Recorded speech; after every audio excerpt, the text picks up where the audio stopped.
Yeah, I was What's up, bro? I was trying to think of something poetic, something profound to say for this special occasion.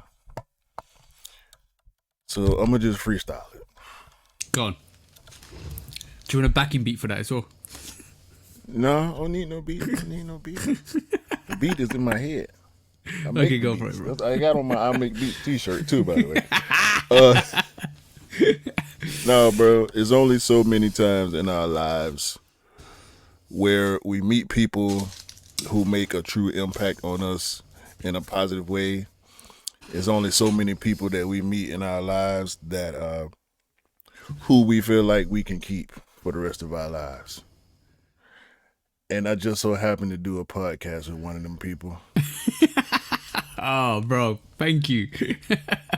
It's my bro's birthday. Yay! Y'all better be out there clapping and cheering and toasting for the Bro Love Kicks Custom. Happy birthday to you, bro.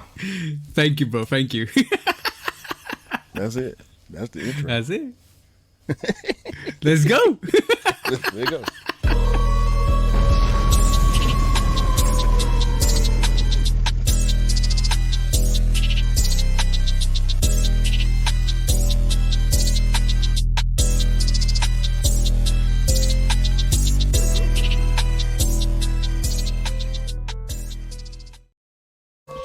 Hey, welcome back to the Shoe Dog Podcast, episode 128. With me and the bro, 808 Kicks ATL. Please do like, follow, subscribe, come and chat to us. Let's have a conversation. Let's break it down like we always do, guys. And like I said, please do go follow Love Kick Customs and please do go follow 808 Kicks _ ATL. And it is my birthday. I'm recording on my birthday because I don't really care.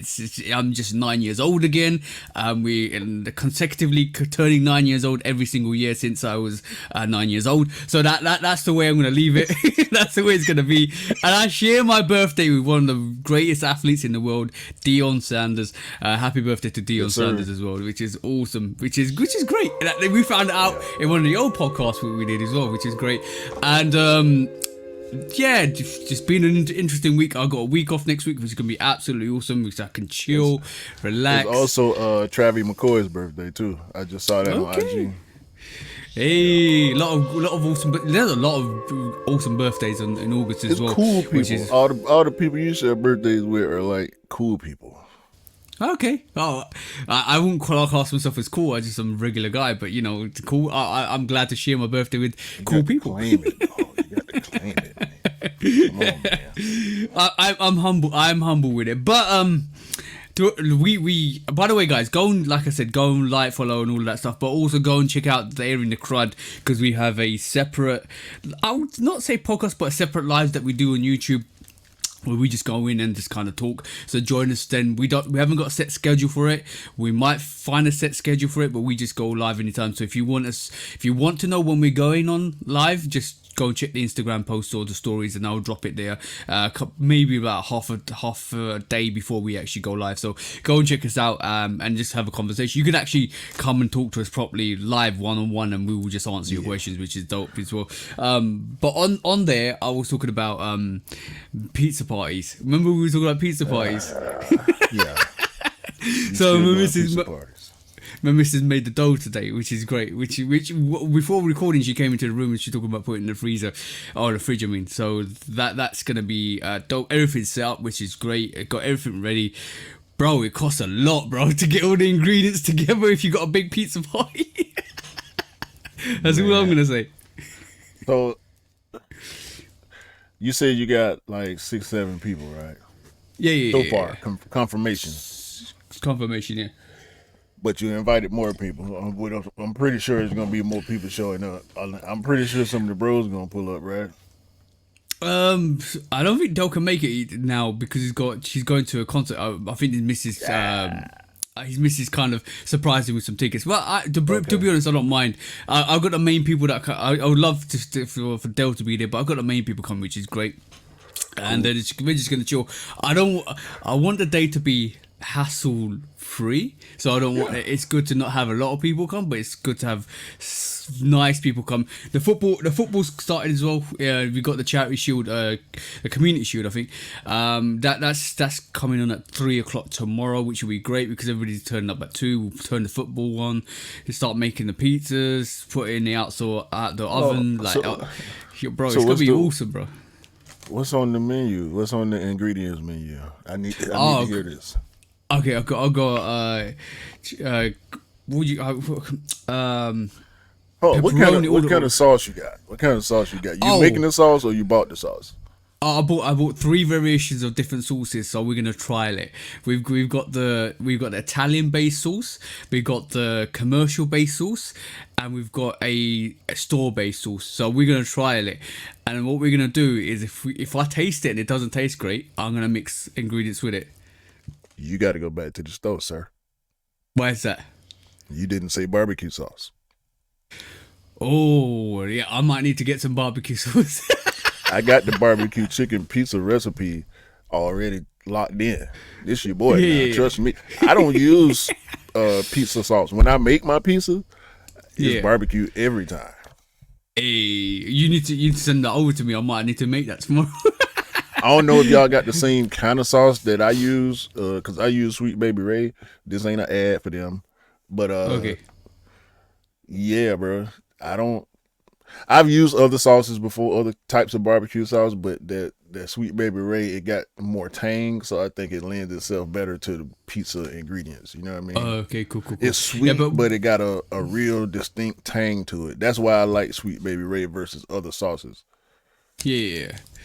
I got all the meats as well to go with that. I got some what you call it, pepperoni, all the peschetta, all of that stuff. Italian sausage. Yeah, got Italian sausage, bro. Big Italian sausage, gonna cut into bits and put in on as well. We got mozzarella cheese, standard cheese, everything, bro. Everything's coming. It's gonna be banging. You'll see. So, guys, by the time you listen to this, you might still see some pictures up. But I'm gonna put it on my Instagram. So whoever catches it. To be honest, I don't care if they see them. I need to see. Because you see, when I make pizzas, I see you pictures. So I need that to be reciprocated now. Yeah. By the way, the dough my missus makes is a very nice dough. Like we used it a couple of years back, and it tastes so beautiful. It's like just a puffiest, like semi-sweet but savory dough. It is so banging, bro. So banging. So it's like what kind of like honey sweet or like I sugar can't put. sweet? No. I would say leaning towards a bit of the sugar sweet, but it's not overpoweringly sweet. It is just a mellow taste to it. It's dope. Very, very nice. Very, very nice actual dough. I use naan bread when I make pizza. So okay. Me and my wife know at some point we're gonna have to figure out how to do homemade naan bread. It's inexpensive to buy. In the store right around the corner where we get it from, which is cool, but if they don't have none, then I'm out. So, yeah, we're going to have to figure that out. Yeah, but the thing is, we did the yeast activation. I was helping her. We was doing the yeast activation, like warm water, put the sugar in it, like mix the sugar up and put the yeast in it, and then all you see is this yeast come alive. It's and like just kind of start bubbling up, and me and my missus looking at it like it's alive, growing and growing and growing. Like, bro, that yeast just eats up that sugar real quick, bro. It lives for that sugar. So, Mrs. left it out for like half an hour and put it in the fridge because it slows down the fermenting process, and then like we'll take it out 2 hours before and just kind of like mix it up and make it, and yeah, it'll be good. Trust me, it'll be good. We made pizza with that dough before. It's absolutely awesome, to be honest. That was shout out to the pizza party, man. Yay! I think I'm on. Last time I had a pizza party, it was with the kids. Like, I don't know about a pizza party with adults, because y'all go, if it's gonna be a pizza party with adults, y'all just gonna have to eat what I decide to make. Cause I know my wife ain't trusting everybody in our kitchen. Yeah. So I don't know if. Okay, tell me what you want on it and I'll do it. Oh, you type situation. Like we'll probably have to do a list prior to the party, like, you know, do a group of the invitees and just say everybody give me 2 toppings. And repeat toppings are cool. You know, if your topping is too out there, you might have to bring it yourself. If you want anchovies, you might have to bring it yourself. If you want you know, goat meat on the pizza, you might have to bring it yourself. You want lamb pizza? If you want jerk, ain't nobody buying no lamb around here, homie. You buy your own lamb and you bring it with you. Yeah. Yeah. To be honest, that reminds me, I might need to get some chicken to go on the pizza tomorrow. But like, but I think predominantly we have more meat based, like pork based toppings on it, which is probably what people pretty much pepperoni, pepperoni, sausage. Most of the time, those are my 2 proteins: are pepperoni and sausage. We kind of went away from chicken because Oscar Mayer. Cutting board chicken breast is the only chicken that I like to buy out the store and put on the pizza, like already done chicken. Yeah. My wife, she found another brand that we was using for a while, but I wasn't as much of a fan of that chicken. And it's a lot to cook your own chicken. It's really dry. It's really dry. Sometimes it gets really dry. That's the problem with that. Well, it's gonna dry when it's cooking anyway. Yeah. So I don't see a way out of the chicken ending up being dry. You kind of gotta bury it for it to not be dry. On the cheese, yeah. Bury it under the cheese. Yeah, one of my sins is I used to back in the day get chicken and jalapeno pizza. Like basically, I like the spicy pizzas. Not the jala. I can't do jala. Oh yeah, I forgot you don't like spicy foods. Yeah, I forgot that. I can't do that jala. I might have to make that tomorrow. I might have to write that jalapeno down, bro.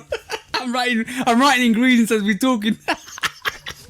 Hey, some people like jala, bro. I can't do the jala, man. I'm sorry, bro. My face, I start sweating. It tastes like burn, bro. Like it don't. I can't taste nothing but burn every time I eat jala.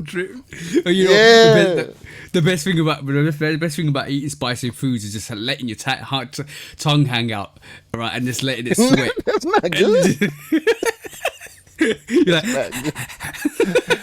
it's not good, bro. You gonna be out here panting. I ain't gonna do it, dog.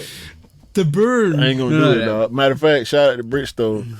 Last weekend we went. They had honey chipotle wings. Ooh. And I asked the waitress, like, how hot is the chipotle? She like, oh no, it's just a little kick. Man, I bit that wing, bro, and there was no burn. I said, this the type of pepper I like. Okay, I thought you were gonna say you bit into that and it would burn your mouth. I was eating them wings up real quick, so quick to where I had to stop because that was the appetizer. They do like 6 wings on the appetizer, so you know, me and my wife 3 wings each while we just chilling or whatever. But I wanna shout out to Monday Night, even though that's not one of the brands that I distribute. We went to the Monday Night Brewing 13-year anniversary, and I got a bottle of the 13. It's a barrel-aged strong ale blended with, you get ready for this. This is the best part. Good. Vanilla, hazelnut, coconut, and cinnamon. Oh man. Hey, that's a whole lot of little luxury on your tongue, bro.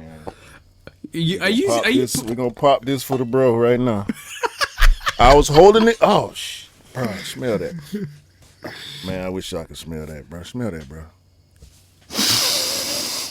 Oh, internet connection. What is wrong with us? What is wrong with us? All I smelt was 001001 dial-up. Bro, it smelled like chocolate ice cream. I ain't lying. Really? Yo, I'm about to pull this up. It's super dark. I ain't even been drinking no stouts neither. Y'all know I'm a stout guy. I've been drinking a whole lot of sour this summer. Bro, why don't you put it in a box and mail it to me, and it will come to me in 3 to 5 working days. It's too late, and it won't be 3 to 5 days. I don't even know if it, 3 to I don't 5 even weeks. know if it will make it, bro. Well, it probably would. No. probably would. I'll get to customs and they'll be like, What is that? Let me see. I'm trying to see if I can get it on camera. Show you how dark it is. Tilt a bit more. Ah, it's actually dark. Dark. Hey, that's nice. That looks nice. On that side, there we go. Yeah. So cheers to you, bro. Happy birthday Cheers, once bro. again. Thank you, bro. I got coffee in this that's keeping me alive. Oh, that's all right. That ain't too bad at all. I thought it was gonna be more harsh than that. But I've just written down 4 ingredients. I actually, bro, guys, you doing veggies too now, right? Oh yeah. We got So mushrooms. We got bell peppers. Go ahead. Mushrooms, bell peppers, sun-dried tomatoes. Sun-dried tomatoes on pizzas is dope, bro. Mm-hmm. Dope, bro. What about red onion? We got red. Actually, to be honest, I need to get some more red onions. Am I sending you to the store? Yeah, pretty much. It looks like it. Tomorrow morning, I'll be heading to the store, bro. Come on now. So, do you spice your pizza, or you just go let the ingredients do the talking? What do you mean, spice my pizza? Spice, like pepper or sage. Yeah, we got basil. We got basil and stuff like that. Basil, yeah, okay. Yeah. We got all that.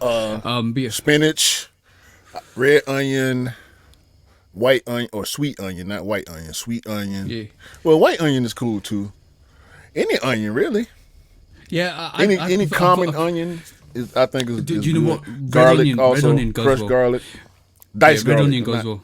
Minced garlic. That's the garlic I'm looking for. Minced garlic, or brush garlic on your crust.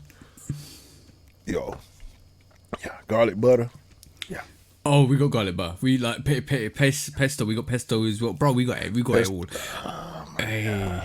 You gonna make the pesto pizza? Oh, bro, we even got garlic bread to put in that actual pizza oven as well. That is gonna be dope, bro. I hate your pizza party. I hate it. We'll take a flight. It might take you 5 to 7 hours. It won't take you longer than that, bro. It's gonna take me more than that too, longer and more. Trust me. Well, why don't you book your flight now? Jump while we're podding, and then you can jump on the flight as soon as we kind of got the last half an hour of the pod, and then you can like pod in the sky. We ain't rich yet. Y'all got to make us rich. Then I'll be taking turnaround trips to London just to do a pizza party. Pizza party. Cause it sounds good. Hey, bro, it's gonna be epic. It's gonna be absolutely epic. And I actually got a list of ingredients I missed. Actually, I'm gonna go and pick some up. So like garlic. I'm gonna kind of slice some garlic. We got garlic butter, but I'm gonna slice some garlic and put some garlic on top of it. Get some chicken jalapenos, onions and stuff like that. Yeah. Look, you was finna say it like me. Hey. You was finna say it like me. Jalapeno. I always say jalapeno, right? And Mrs. always corrects me. She goes, it's jalapeno. I was like, I want to say it my way. It's jalapeno. No, she does jalapeno. Say it like it's supposed to be said. Like She's saying it wrong too? Because she ain't saying the yo at the end. It's jalapeno. Jalapeno. Oh, she says it like that. I say it totally wrong. I say things totally wrong sometimes, and you know what? Sometimes people say. I think the most irritating trait of a person is when they correct somebody. My brother used to do that to me all the time, and it annoyed the hell out of me. Like, don't correct me. Just let me say what I'm gonna say. Let me just be ignorant. You know what? I don't even know your brother, and I don't like him correcting you. No, I just look. It's funny when I always say stuff like this when I at my missus.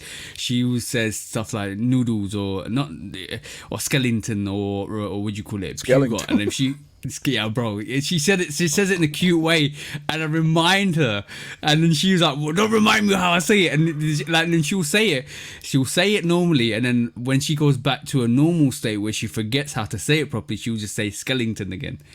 So I tell you what, Cause that's funny, skeleton instead of skeleton. She put that like Jack Skellington. That's what it is. That must be one of her favorite movies, Nightmare Before Christmas. Exactly, it is actually as well. But my wife, and this is a common thing with like East Coast and Midwest people that I found, they'll say bought instead of brought. But No, I'm sorry. They'll say bought instead of brought. So okay.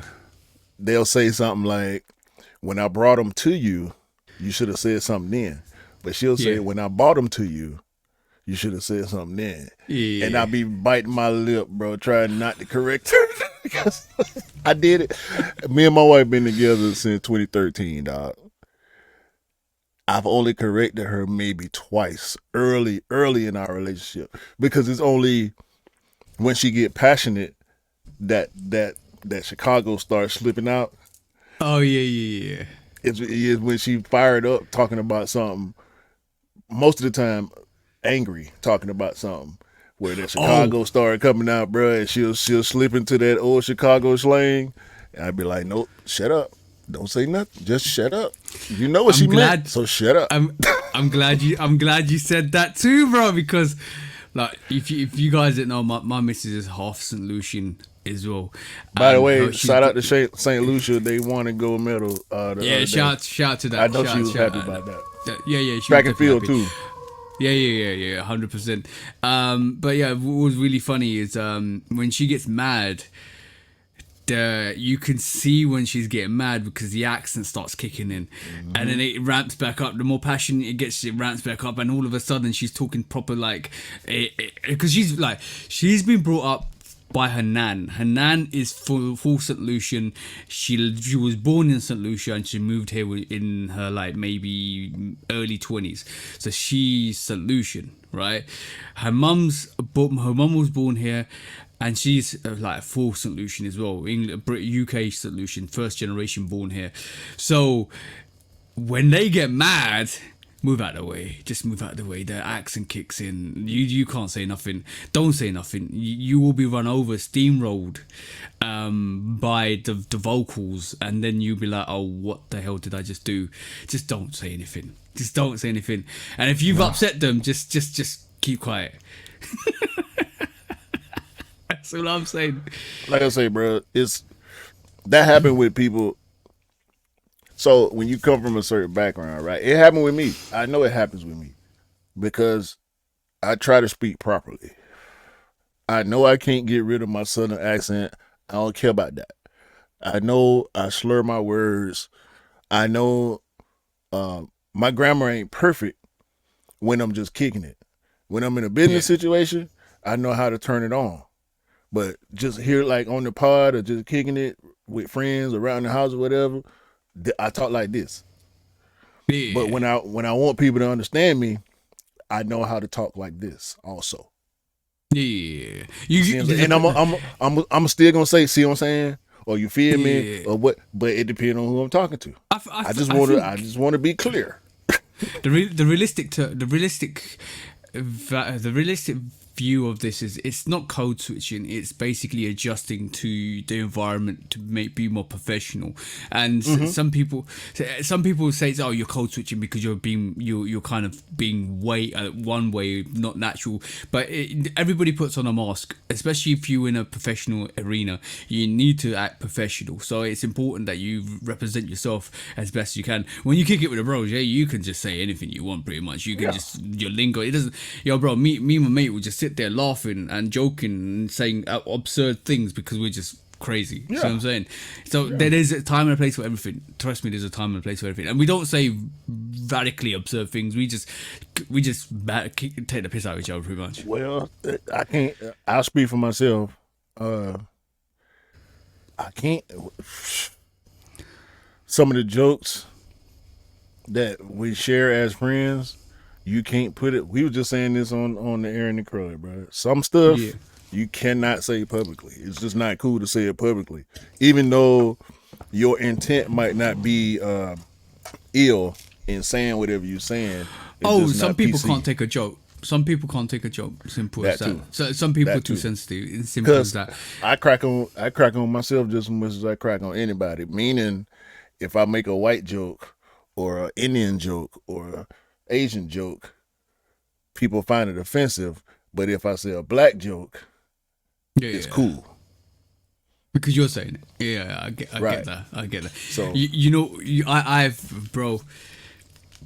You know how sometimes you turn around to me and say to me, bro, what is wrong with you? I have that constantly with my mates. Constantly, I will be sitting there and I'll come up with a random idea, this is when we're like just like had a couple of beverages, and I will come up with random stuff, and they were like, "What the hell did you just say?" And I was like, well, if you think about this, and then like I spend the next half an hour trying to explain what's in my head so they can understand it. And I was like, I understand what you're saying. That's a very good concept, but the way you put it across initially was like, what the F did you just say? So the same thing I say to you. Yeah. Okay. Yeah.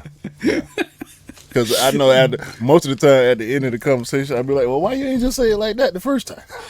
Oh, but I will tell you after. I'm not gonna reveal all my secrets because there's a movie idea that me and my mate and something else, but we've been actually kind of talking about, and it's very, very interesting. Very interesting. No, save it, bro. Don't. I'm do gonna it. save it. I'm not gonna tell on the pod. You think I'm silly, bro?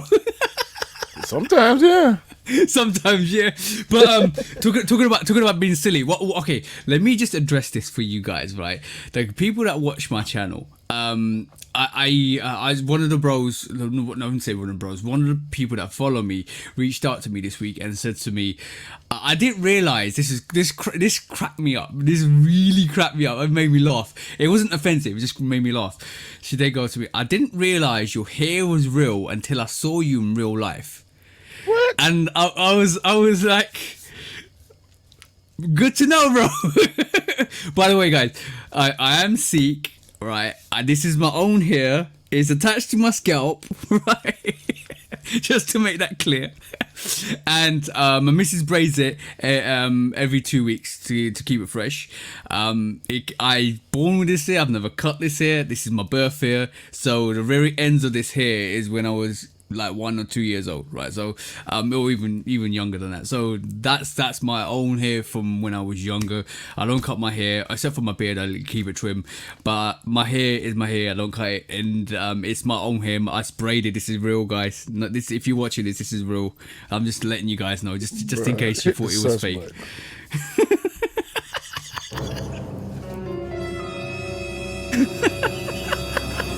I just wanted to make that clear. Just in case you didn't believe me. If you see me in real life, you can come up to me and talk to me and have a conversation. I told him like, next time you see me, come and say hi. I don't mind. It's just really funny. It cracked me up. I find stuff like that really trolls crack me up because I know myself and they don't really offend me, and I'm like, But that ain't trolling. no, that's not trolling. But I'm just saying in general. But it is a little sus. Like, why would he think your hair is fake? I don't know. I don't wear a wig either. Don't worry, guys. There is the headband, but clearly I can see your scalp, bro. Like, Yeah, he bro. think you spending money on elaborate wigs to do YouTube and Instagram. No. No, But by the way, you did say your partner was a CGI artist. I might just metamorph into like the shapeshift, like a green alien in front of your eyes. No. He gave you a CGI formula to plug into your computer and your camera to give you fake hair every time you go on camera. Yeah. He gave it to you for your phone too. Exactly. You're a deep fake. You're a living deep fake. Come on, Yo, bro. man. I've been confused. No, when our beard was a bit shorter, this is really funny. I don't know how people can see this. When I was younger and my beard was shorter, I was at a party with my missus at her friend's place, and the kids, I think they were maybe like 8 or 9 years old. They went and asked their mum if I was Sean Paul, and I was like, "What? You know what? You know what? What?" When you post, did you post the picture of your younger self? Yeah. When you posted that picture, I sent it to. Oh yeah, I posted it on my story. So yeah, that's right. I can't remember who I said you look like, bro. I had my wife dying laughing, dog. It wasn't Sean Paul though. It was somebody in the U.S. I can't remember who the hell it was, but I had to see the picture again because I can't see it now. You know what I'm saying? I know you with the beard, so to see you clean shaven, bro, I'm like, who is this guy? It was stubble. It was the stubble. It was stubble, bro. Like my missus hates it. My missus hates it when like my hair is really short. This is why she wants me to grow it, and have a beard because she says she suits me better. I was like, all right, cool, that's fine. I keep my beard short, but yours wouldn't even wear mine at. Yeah, it was more shorter than that. That was very, very, very, like, this is the first couple of years me and my missus was together. Another one I got called is David Hay. Do you know the boxer David Hay? No. All right, cool. You Google it when you're done. David Hay. He said I look like somebody said I look like David Hay when I had the cornrows in. I was like, all right, cool, bro. Yeah, I get confused. Like, some people confuse me for some famous people. David I don't see it. No. David Hayes. Hayes. Yeah, David Hayes. I can see that. Yeah, but he got a goatee though. Yeah, exactly. And he got cornrows. Yeah, when I get cornrows, when my girlfriend's mum comes over, she sometimes gives me cornrows, right? And then I start looking more like David Hay. That's what's up. Getting cornrows from a Caribbean woman. Yeah. Can't hate. You can't hate. Nah. Y'all be out there trying to hate on my boy ethnicity, man. Stop, man. The man is Indian 100%. He told y'all. He was born in Africa, which means he is African. And he got long hair, bro. And his wife is half St. Lucian. Like, come on, man. Wait, we're very diverse over here. The man is a cultural melting pot in himself. I got to stop hating now. You know what's really funny? Her dad is like British white, right? But he doesn't know, or she don't know, because obviously her dad's not been in her life. He's just a deadbeat dad. Yeah, but she doesn't know whether she's got Italian in her or Romanian in her either. So she might be part Italian, Romanian, part British white, and half St. Lucian. She doesn't know, bro. And sometimes when she gets mad, I can see some of the St. Lucian Italian come out. I was like, maybe you have Italian in you. You're fiery. She started talking to you. Especially when she starts doing the chef kiss fingers.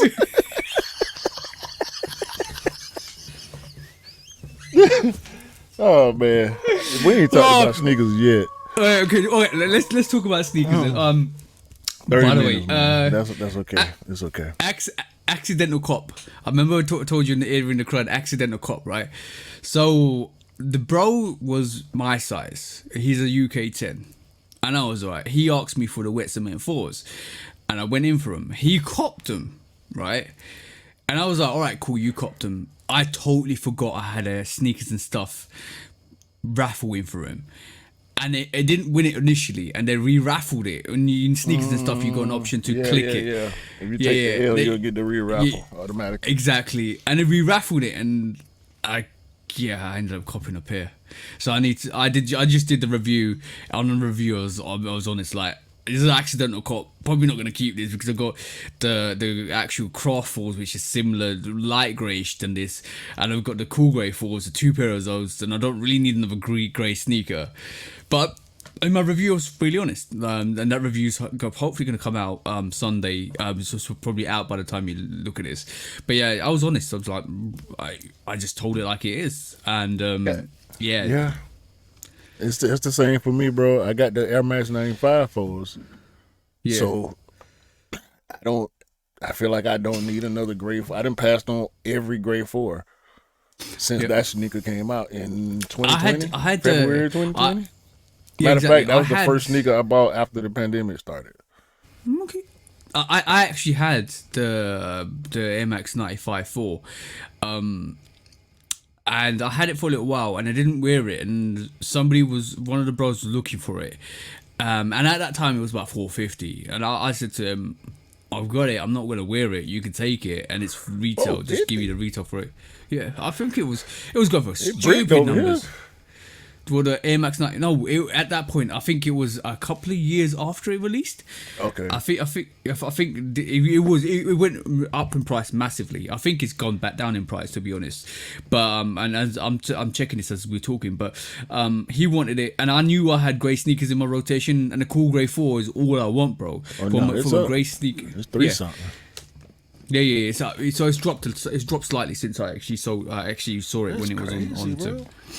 That shoe was a big old brick, bro. It went on sale. It went on sale here. $389 for our size right now.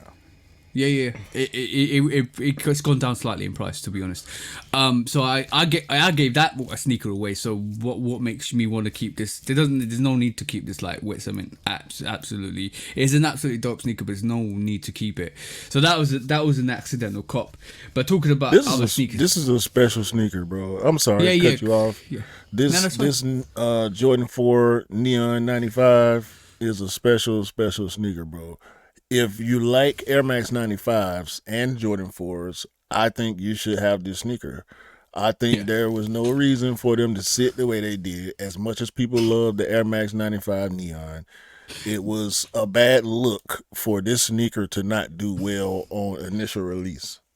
Yeah, you know why? There's something about sneakerheads that if you make something slightly different, they will either like it or hate it. And it's almost like the SB before the SB4. Yeah, not a lot of people liked that 95 Jordan 4 because it had the 95 Nike Air on the back of that sneaker. It had little subtle changes, and people just want the reason not to buy it. It's mimicking the 95, bro. It's got suede on the midsole. It's got the gradient grays going up. You pull it up, bro. I see what you got. Yeah, it's mimicking the Air Max 95 silhouette as much as it can with the color. Yeah, with the gradient switch on the sneaker as well.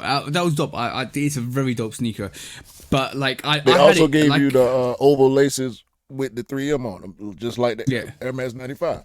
Exactly. And the back tab and the tongue tag are both features from the Air Max 95. It's got the split tongue, just like the Air Max 95. And it's got the smaller Nike Air on the back, reminiscent of the 95s. Like, what's the problem? Bro, I pulled these Atlanta 95s out today and wore them on my birthday because I wanted to. This sneaker means a lot. Like, even this and the Rebellionaire. I haven't popped out the Rebellionaire just yet, and I will do soon. But those two sneakers mean a lot. You wait, it's still DS? Yeah. No, you wore it for the review, so it ain't. I did it. Yeah, I did it for the review, but like, technically it's not DS. But until I put it on concrete, it's DS to me. In the house, it's fine. But even if I wear it in the house, it's, to me, in my mind, it's not DS. Even though I've worn it, I'm gonna still keep it. And until I wear it out officially, and I will be wearing that soon. Like, I will be taking it out soon. But I had to put those Atlanta 95s on, bro. That's a dope sneaker, and I put it on Instagram as well. Just put it on there. Just bang, there you go. But yeah, Ashmore's. I need to talk to Ashmore, bro, because he said to me on my Instagram post. He goes to me, "You know it's a special day when you wear a low." let me pull this comment. Hey, you saw that, right? Yeah, I saw that. It was winding me up. So we said this. That just let me know Ash don't watch the podcast. Excuse me. He don't watch the pod. Yeah, which is fine. The Air Max 95 is not a low. Yeah, it's higher than a low. So call it 3/4, call it whatever. I don't know what's between low and 3/4 if there is something, but I don't think most people that I know mid to low. I'd say it's not a mid. Well, all right. It's between a mid to a low. What's some 95? I got my neons right here. We're gonna do this right quick. Right quick. So I got the neon 95s. And I got the SB Darwin low.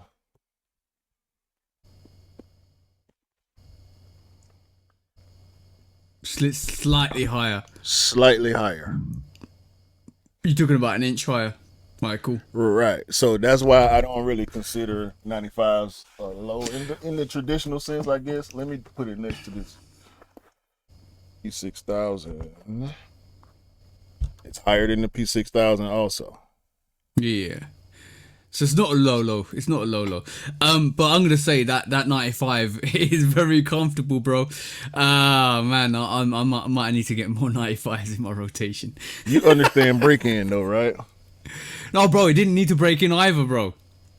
Well, see, you can go down half size more comfortably than I can. Yeah. I'm really locked into 11 because if I go up, it feel too big. If I go down, it feel too small, regardless of the sneaker. Okay.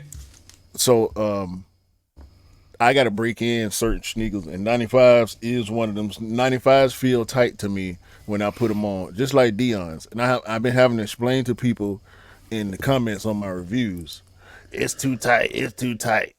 Bro, you put your foot in that shoe one time and you crying like a little B word. Stop, bro. Put the shoe on, walk. Remember when we used to go to the store and try the shoe on? That's why your mama used to have you try it on. Your foot ain't growing no more, bro. You a grown man. If you don't know, I get it. Because different sneakers have different fittings and all that stuff. And different people have different feet sizes as well. Even if you're not 11, it might be wider, shorter, narrower. It depends on people. So to me, if you put on one Air Max, you put on all Air Max. Yeah. Air Max tend to be tight. You got to break them in sometimes. Jordan 4s, they going to be on your pinky toe. If you can't stand it, if you can't wait for the break in, go a half size up. Like we got to keep this stuff in our mind every time we buy a sneaker. Don't jump in somebody's comments accusing them of lying because their fit is different from yours. I said on that Dion video, snug, tight, break in. I said those words. And people jump in the comments. They probably didn't watch 2 minutes of the video because they already got the sneaker, right? Now they trying to see what people saying about it. Yeah. They ain't even, the video didn't play for 15 seconds. They already typing. They're too tight. Watch the video first, fool. Stop. Yeah. They'll watch 20 seconds, say a negative comment, and leave. Won't even watch the whole video. Trash. Because you didn't. Oh man, some people haven't got patience. Just to round this up. By the way, I want to just correct our last pod. Yusuf Dikic basically didn't win bronze. He won silver, which is even more impressive. Because we mentioned that he won bronze, but that's even more impressive. Winning silver. No, somebody corrected the actual clips I put out on YouTube, and I just said I was going to mention it on the podcast. So yeah, I'll mention it on the podcast. Yeah, they on the internet crucify him too. They saying he a assassin and I saw it. But but the thing is, he actually has come to the Olympics before, like years ago. As well, so he's professional, bro. They say he's an agent, so secret agent. And lastly, not so secret agent. Not so secret agent. More, he's been outed. But lastly, this is like I had an eventful week, as you can tell. Lastly, so my dad messages me on Wednesday, and he goes to me, "I've got a bunion on my feet." Because for some reason, I'm a resident sneaker and I wouldn't say analyst or I'm a secret agent, right? I'm a foot doctor. I'm a sneaker agent, right? Sneaker secret agent, right? And basically goes to me. I've got bunion on my feet, and I've got this foot correction insole, so he's using that. But I need a high top ankle covering sneaker that helps me support for the insole. And I was like, alright, cool, that's fine. He didn't mind mid to high, so I started looking. So I sent him a couple sales, so he's actually had a look. And what he sent me, because he's not sneakerhead, mind you guys, he's not sneakerhead. He just checked on Amazon, and what he sent me was something that resembled a Reebok question. So I thought, you know what? Let me, because this is cheap knockoffs. Mind you, he's not a sneakerhead. So he just goes and just checks on different sneakers that he wants, and he kind of says, "Oh, I want something in this similar vein." So I thought, "Alright, cool. Let me have a look." So I looked at high tops. I sent him a couple of high tops and stuff like that. Then I looked at Reebok questions, bro. I found the ultimate deal. How much do you think I found this Reebok question for?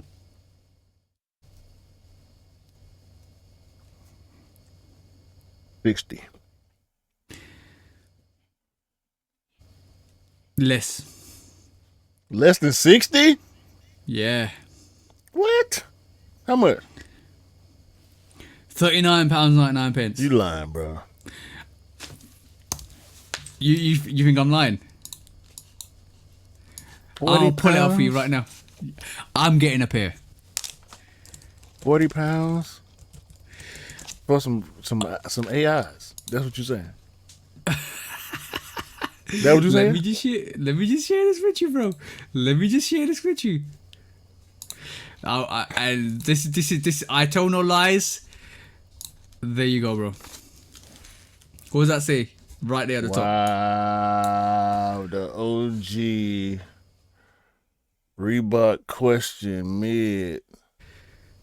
Are you serious? £70% off. Goodness gracious. My dad is going to the shop to check this out. I'm ordering one. I had one in in my inbox, not inbox, the checkout.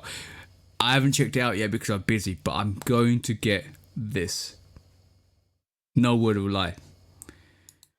And that's not the only ones, bro. There's another one. Can't remember the name of it. Reebok question for 33 quid. That's ridiculous, bro. We're gonna talk about Reebok today too. Yeah, balling on a budget, guys. You can do it. Trust me, the sales around. You can ball on a budget. You don't need to have, you don't need to pay 170 quid for a sneaker. You could pay 35 or 39 or 40 quid or 45 quid. Oh, that's nuts. Crazy, guys. Crazy. I'm going to purchase that. That'll be. I've always been looking the BSTN green and yellow variations 70 quid. And that's hard. And it's my birthday today. I remember. It is. It is your birthday.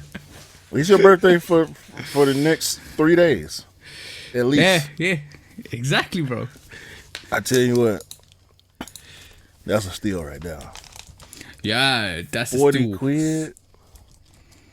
Or 40 pounds, however you said. I'm trying to adapt. Y'all give me a break. That's fine, bro. That's fine. Yo, last night, me and the dancing lady went to the Sir show. Yeah. Shout out to Sir. We saw Zakari, bro. Oh, shout. You know Zakari, right? Yeah. Because you know Sir is TDE. Yeah. Zakari was the opener. So we sitting there. We got there like an hour early because me and my wife, right? We ain't playing with y'all. We ain't finna be out here in traffic with y'all. We ain't finna be stuck in the lobby with y'all. We ain't finna be waiting in line for drinks with y'all. We gonna get there soon as we can. We gonna get our parking. We gonna get in the building.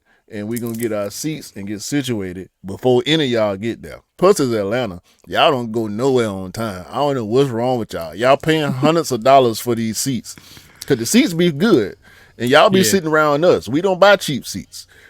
And when we pull up, y'all ain't there. The show start, y'all still ain't there. Halfway through the show, now y'all come.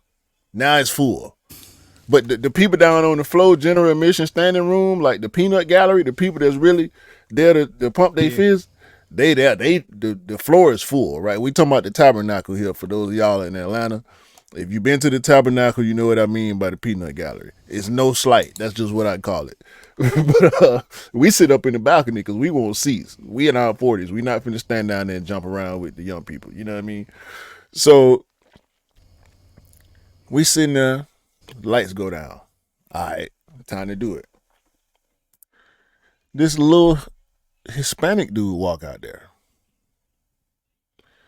And I'm like, who is this guy? And he started singing, he did a couple covers, like a couple old school covers. Mm-hmm. And then a bass drop, 808 hit. Boom, give me a run for my money. The whole building went crazy. Because none of us knew that was Zakari. Yeah. We didn't know who this little feathery voice Latino dude was. I mean, and he dressed like a straight cholo, bruh. Beanie pulled all the way down to here. He had on lokes, and he had on a like a wool poncho. It was probably some type of designer poncho. The big chino jeans with some like some skippers or something like that, some chucks or whatever it was. He looked like a straight cholo, bruh. And he come out there singing this light feathery voice like Michael Jackson or Prince or something. And Because I didn't put. Zakari was on Kendrick's Damn album, wasn't he? That's the song I'm talking about. Yeah. Love. Yeah. Just love. Yeah, love. Yeah. That's him. He was on Black Panther soundtrack. Dope. He got a song with Sir. If I ain't in my mood, then I ain't in my bag. Bruh. When he hit that love hook, he sat there and sung the hook, and the bridge played. I think he let one of Kendrick's verses play. Yeah. And then he ran the hook back a couple of times. Bruh, I'm like, really? This is Akari? And then based on his name, I thought he was African or at least black. Like his name's Akari. Yeah. Bruh, dope show, bruh. Davion Ferris, shout out to him. He took his shirt off all the chicks because the building was full of women. I mean, it's a Sir show. There's 3 R&B singers on the bill. Yeah. Sir ended up taking his shirt off. Like, I'm sitting there like, man, I can't. Why did I come here? I should let my wife bring my sister. What is this, man? Like, come on, man. By the way, I'm not finna stand up and cheer for a dude with his shirt off who's singing, bro. I'm not, bro. No. Like, I get it. I respect the artistry. You could start dancing and keep saying no diddy. I just sat in my seat and bobbed my head, bro. I participated, but I'm not finna stand up with the women, bro. I'm sorry. Nah. Oh, but by chicks the way, around there fanning themselves and hollering all in my ear. Man, come on, man. Come on. But by the way, it was really funny because you just mentioned Zakari. Now I saw yesterday or the day before. I was posting his album dropped today. No, last week. Yeah. His album dropped. That's probably the reason why. Because I was on TikTok and posting our clips, pod clips, and then I came across Zakari and how he met Kendrick and how his song "Lovely" turned into love for Kendrick, and they were talking about it, and it was dope. The whole conversation was dope. I like the inside knowledge when people kind of elaborate how things kind of connected. I like that. I like those little stories. It kind of brings more value to it. A couple of months back, I learned how Busta Rhymes and Eminem were going back and forth on a song that they did. Right, and like Busta Rhymes wrote his verse, and he said, "Eminem, send me your verse," and he listened to Eminem's verse, and then he went back and rewrote his verse, and then Eminem he rewrote it twice, I think. Yeah, because Eminem heard his first verse, and he rewrote his, and he said, "No, bro, it's gone back and forth." Like those little stories, industry stories, are dope, absolutely dope. I love listening to stuff like that because it intrigues me how competitive it gets between artists, which is absolutely fire. But yeah, before we move on to our quick strikes, bro, this is the sneaker I'm talking about. This is the BSTN. Let me just try and make this a bit better. The BSTN question mid That is fire, bro. Look at the tumble level on that. Yeah, that's 73 quid. it's BSTN though, bro. Like Reeboks ain't that big over there. Not the basketball stuff, anyway. Nah, but I don't mind a Reebok. I'll be contemplating that, and I'm definitely getting that blue toe. That blue toe is copped tonight, bro. But yeah, shall we move on to our first quick strike, bro? Yeah. Yeah. So what we got first up, bro? The Jordan 2025 lineup continues to shock and awe the community. The memes of people preparing their bank accounts and their bank accounts being in their feelings about what's going to happen next year, they keep dropping at an alarming rate. Because the more people find out all the stuff that's supposed to be coming out, is putting a lot of anxiety in the community right now. Yeah, bro. From what I'm hearing, the undefeated four from a couple of weeks back from it being announced to now, like all the industry saying, yes, it's happening. It's definitely happening. Definitely happening. We'll see what happens with that because it'd be quite interesting. But we're not talking about the undefeated four today. We're talking about the shatter backboards. Also, we know we talked about it last week. We talked about it last week. But bro, from the back of that, it looks like we might be getting a third union collaboration. We're not talking about the Beth's Beauty Supply Summer of '96. No, we're talking about the original Jordan 1 unions that came out, and now we got another variation which looks like a bit of a Chicago kind of variation coming out with to accommodate those original two sneakers, which costs ridiculous amounts of money at the moment. That might be coming out next year, which is crazy.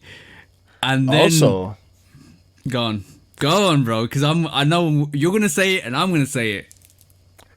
Off-White Jordan 1 High OG Canary has been confirmed by multiple sneaker sources.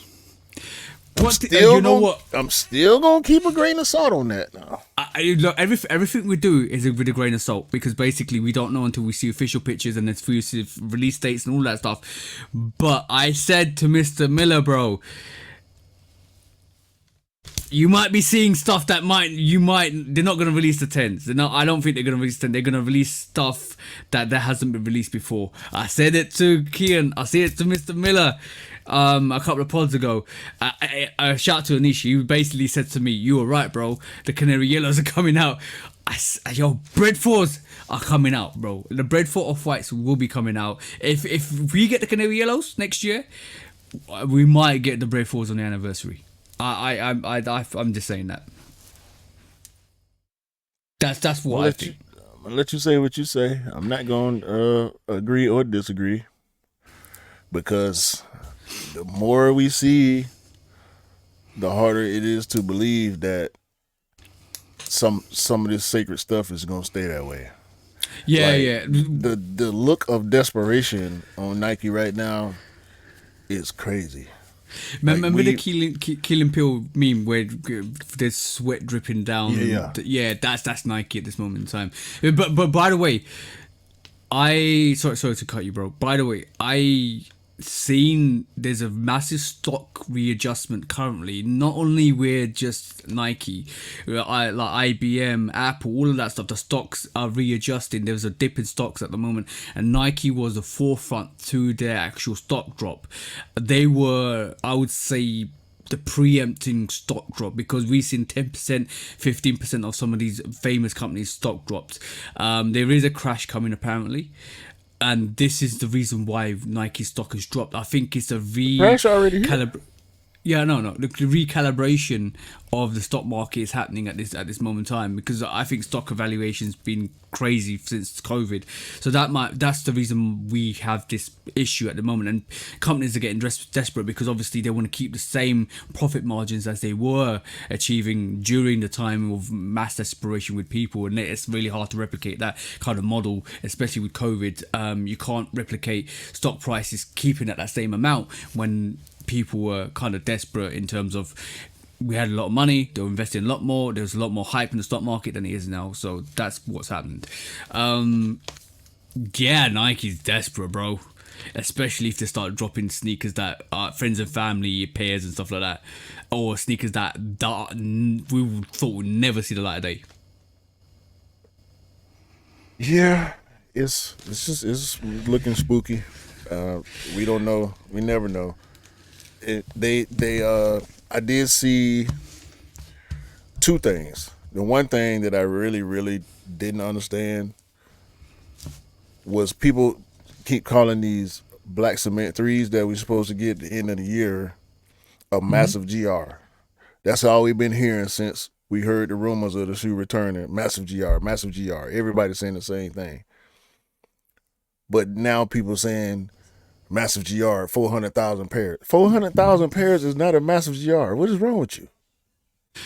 Yeah, so the thing is, like, a lot of people are loose with stock numbers. If you're a real sneakerhead and you know the market, you know, like, OGs get mass releases anyway. Like they've done, like, don't trust what the stock numbers of somebody. Yeah, don't trust that. Like, I can tell you this, 2018, that the original variation of the Black Cement 3 was readily available. You could go get it if you wanted to. You can go in and buy it. The stock numbers probably were the same or slightly less potentially, but it doesn't matter because OGs get restocked massively.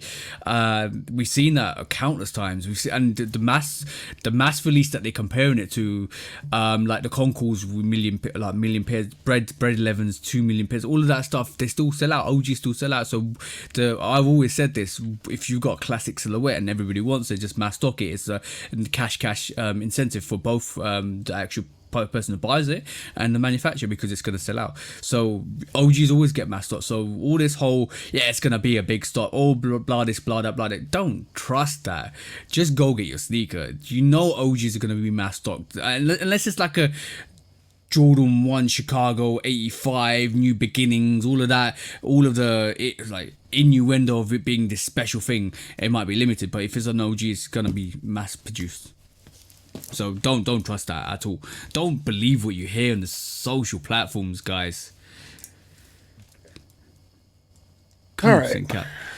Also, cap. I did want to say on the back of that, the I'm on 1 year 95 is next year, from what I'm seeing. Oh yeah, we haven't heard a lot about it though. Like, I can believe it's going to be next year. Yeah, we saw a prototype or sample or whatever we saw a few months ago, and we ain't heard nothing else about it really. But I did see a report yesterday that it's not even coming out this year. So yeah. But by the way, Soulfly, please pull your finger out and produce that Diamond Surf Jordan 8 variation that you showed a couple of years back. Yeah, we need that. We definitely need that. Anyway. Next quick shot, bro. What's up next? You want to talk about Noah Lyles for some reason? Oh yeah, Noah Lyles is basically he won the 100 meters, didn't he? With a time of, what was it, 9.96? Was it? Did he get gold or silver? Gold. He got gold, bro. I don't like him, bro. What is he because he's a what do you call it, a Adidas athlete? No, because he cocky as hell. He need to shut up sometime. Now people sticking the microphone in his face because they know he gonna say something. Wow, I don't like it, bro. No, but it's. I by the way, correction. This is 9.79. Sorry, not 9.96. So yeah, he won it in his Y3 track spikes.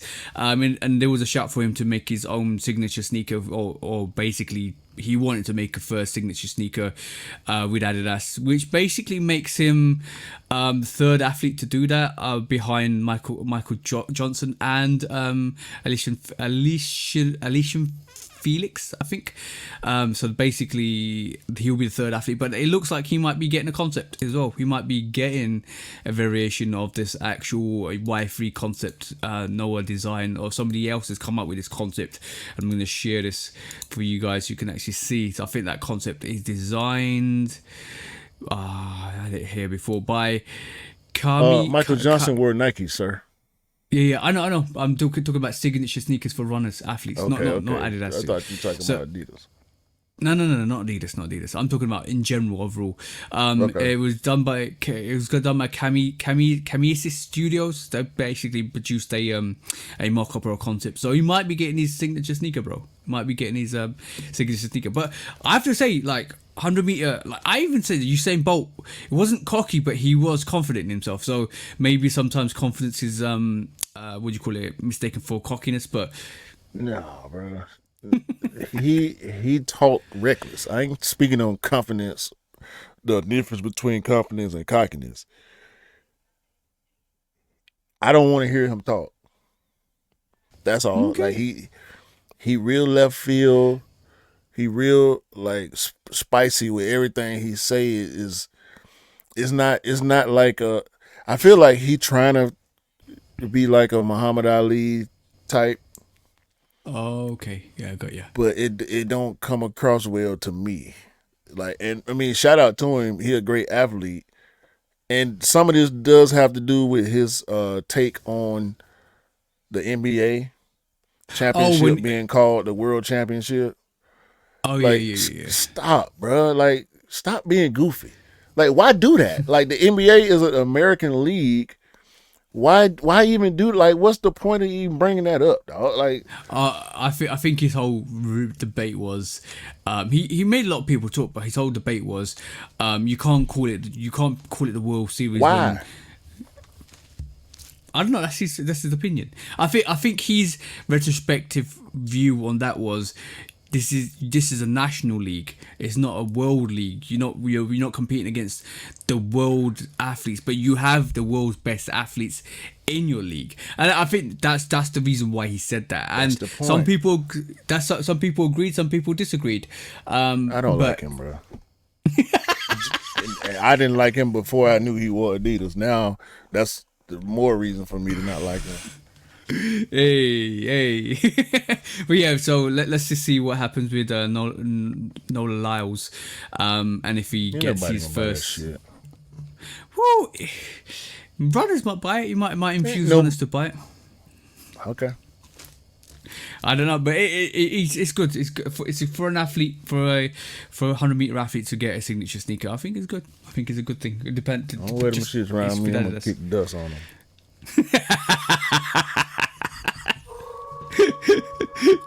The hate rate is real today. I can agree with why you don't like him. I can agree with why you don't like him. All right, Yeah, moving bro. swiftly. Moving swiftly on to our next quick strike.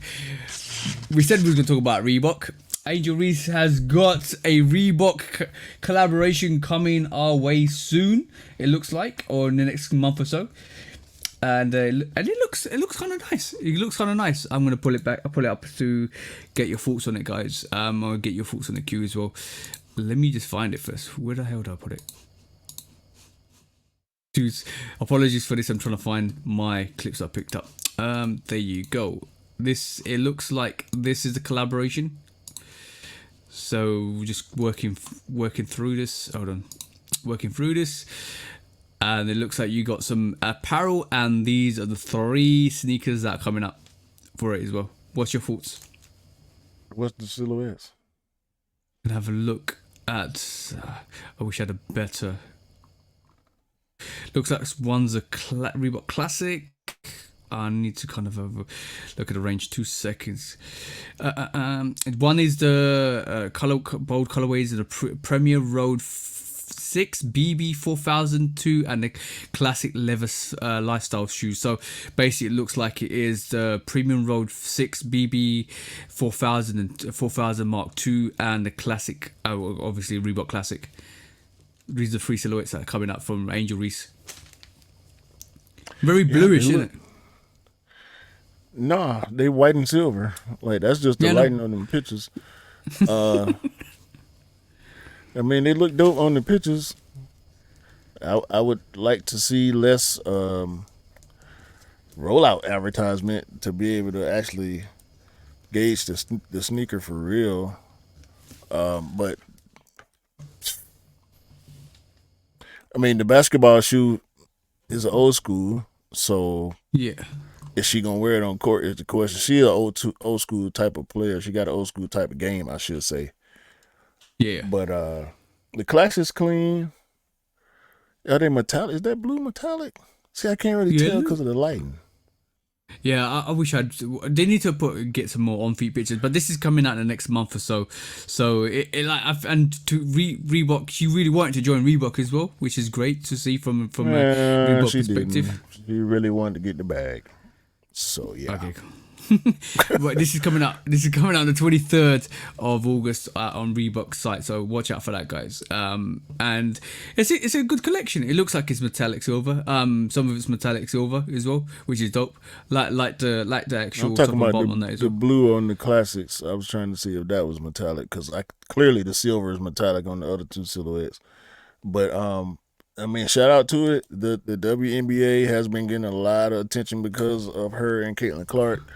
Yeah. Ticket sales up, viewership is up, merchandise sales are up, attendance is up, everything is up with the Yeah, but WNBA since. it was only a matter of time, bro. It's like every sport No, eventually. no, you got to listen No, to no, no, me no. when I'm telling you, bruh. Go, First of all, you cut go. me off before I finish my statement. Sorry, go on. Nobody, Sorry. nobody paid attention to the WNBA more than this year, and it coincides with the drafting of Caitlin Clark and Angel Reese. That is a fact. You cannot dispute that.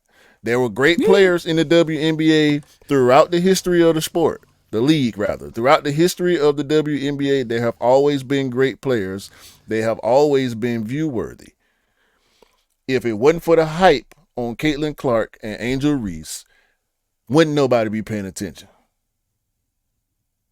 Oh no, that's what I was alluding to anyway. I always got. I'm sorry to cut you off.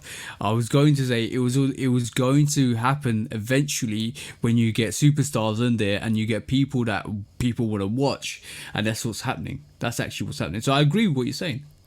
Yeah. And by the way, that's the silhouettes. There we go. There Got we more go. better pictures. Yeah. Yeah, so I was agreeing. I feel the same. I was reinforcing. I was reinforcing the statement. It's like it's a matter of time before somebody comes into that sport which draws and garners their attention, and all of a sudden people want to watch it because of that certain player or athlete. And Same even though thing you happened had with Magic and Bird. Before them, it Yep. was Dr. J. After them, it was Jordan. It was a Exactly. lot of people came with Iverson. So same thing with the NFL. You know, stars drive viewership and dollar spending. You know what I mean? So same with women's football, which you guys call soccer. It was always going to be a matter of time before it got to a point where even the base of all the athletes was from these other superstars, but it takes one player just to ignite it, and all of a sudden there's more attention on it, and that's what's happening. And it's gonna it happened with the women's football as well. It's gonna happen with any sport. Like once this immaculate player comes along or this athlete comes along, and you're then like, oh, you're hooked. I like this. I like what it's bringing, and you're hooked. You're definitely hooked, and that's what happens with sports. 100%. Moving on to our next quick strike. Let's have a look at what we got on the agenda. You want to look through the Kith Supervillians, bro? Yeah, Kith, Asics, Marvel, triple collab, Supervillains collection. Is this the Jail Cayano 14? The Jail Jail 1130. And also the GT 2160. That's the Green Goblin pair. The Spider-Man and Venom pair are GT 2160. That Gel Cayano is the Silver Surfer pair, and the Gel 1130 is the Magneto pair. All these sneakers look the same to me. I see the minor differences in the uppers on the silhouettes, but they all look like the same shoe to me. If you into that style of shoe, you just picking a colorway in. I'm not sure if you can even pick. Can you pick the colorway on these? Or is it like a mystery pack like the last drop was? I don't know how the release happened. I think you could go and buy the sneaker. I think it wasn't when I looked at the Kith website, you can actually go and buy the sneaker you wanted. It wasn't like a mystery pack. From what I saw, because I was trying for somebody. Let me just say one thing. I think the insoles are absolutely fire on this. That's the insoles with the actual. What do you call it? The graphics on it is fire. The character graphics on it is fire. It comes straight from the comics, which is absolutely dope. Second thing I want to say is that it would like that blue variation. You just on the bottom. You scroll bottom left. That blue variation that you're seeing. What does that remind you of, bro? The Venom pair. I saw it. The Venom pair. What does that remind you of? Because I saw it and it came straight to my mind. What? The Skepta Tailwind 5s. Facts. That's the same colorway, bro. Practically the same colorway. Yeah, more silver. Yeah, pretty similar. I can't unsee it now. Yeah, just for you guys, that's what the Skepta Tailwind 5s look like, and you can't tell me it's that's the same teal, one, bro. The teal on that Skepta is a little different from this Venom. And the Skepta's have got a chrome with the Tailwind 5. It's got a chrome unit, and then also on the back of it, it's got iridescent unit on it as well, which makes it fire. I just looked at that and I thought they could have done a better. They could have done a better Venom colorway to that, if I'm honest. I'm gonna be honest. I'm not feeling the sneakers as much as I should do with the first Kith pair that they did with the X-Men. Not the Kith pair. I mean the collaboration that they did with X-Men. Yeah. I think this is light. In honest, I don't know how the sneakers kind of collate to the characters. If you get what I mean. I don't know what you mean. The representation is clear in the colorways and the art on the insoles. Now, if you don't like the sneakers, you don't like the sneakers, but the concept is clear to me. Okay. I mean, for the Venom. Venom is black and white, so yeah, black, white, and took touches of red. They took the shadows. No, his tongue is red, but the suit is black and white. When you see Venom, most of the time, you see mostly black and white, and you see a little bit of red. But if you look at Venom in the comics, because his suit is black, they shadow him in blue. Blue aura, yeah. So that's where the blue comes from. Like I said, it makes sense to me. They could have made the tongue red on the actual sneaker itself to represent the tongue Venom stuff. That's a little bit on the nose. It's a little on the nose. Yeah. They wasn't trying to be that on the nose. You don't have to always be so specific, I don't think, when you're doing character-based products. Yeah, true. I mean, they got Venom on the insole with his tongue. I mean, it's I don't think it was necessary. I don't think they could have put a little red, maybe I could see, but not a red tongue. I think that would have threw it, because this is the best pair in the pack to me. They could have outlined the Asics logo with maybe red, just to give it like a little bit of a red touch. I don't know. It just doesn't hit as I thought it would. But yeah, they're nice. They're nice if you want them, guys. You want webs on the Spider-Man pair? That would be dope on the tongue. I suppose you want some red on the Green Goblin pair too, because no, got, Green Goblin, not red, but the purple, violet or whatever color. No, it makes sense to me, bro. Okay, I can see what they tried. I can definitely see what they tried, but it just doesn't hit. For me personally, this doesn't hit. Yeah, but other people, I don't like them either, but I get it. Other people might have different thoughts, and everybody's has their own opinion on sneakers, so it's totally fine. I just feel they could have done a bit. When you get your pair, you can put some red on them. But I haven't got my. I'm not gonna get a pair. I haven't got a pair coming. Why either. not? Because you want to get a pair so you can put the red on it. Do I? Or you can put the chrome on them and make them look more like the Skeptas. Yeah. Oh yeah. That when I saw those Venoms, I was like, Yeah, that looks like the Tailwind 5 from Skepta, bro. In matter of fact, they have a red variation of that Tailwind 5 Skeptas anyway, so they're gonna use that instead. They do. Next question, right, bro? Dog, Reebok Aliens. I don't know why Reebok and other brands are so consistent on wanting us to buy pre-dirty shoes. Y'all got to stop this. I understand conceptually, with this anyway, what y'all trying to do. What I just can't understand why you would want to buy a shoe that already look like it's beat. It don't make sense. Like this, so Reebok got a collaboration with Aliens, the movie franchise, They've on been the doing BB 4000 mid. This is the Romulus. I think they got a new movie, Aliens Romulus or something like that. Oh, bro, I'm excited about that. I'm really excited about that. And they made this stupid ass pre-dirty basketball shoe. Like, come on, bro. Why you got to put dirt on it for me? Like, if I wanted this, I would buy it, bring it home, and clean it. Like, Yeah, I'm trying to get all that. Matter of fact, if I wanted this, I would have to do some inspection. Like, but the bottom clean. Look at this. Look at this. They should have scuffed the bottom.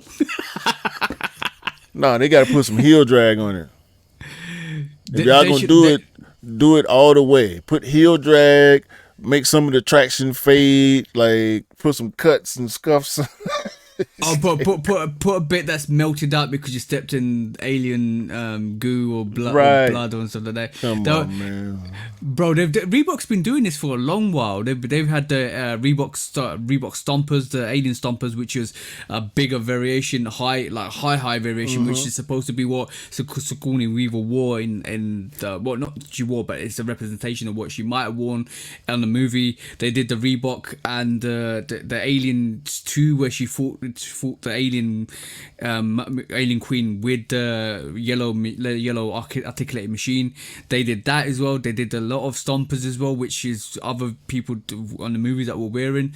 Now they've got this as well, which is obviously the Romulus stomper. Yeah, they've been doing this for quite a while, and I can tell you the original Reebok stomper that came out years ago was about $2,000, bro. So people picked this up as memorabilia. I don't like it, bro.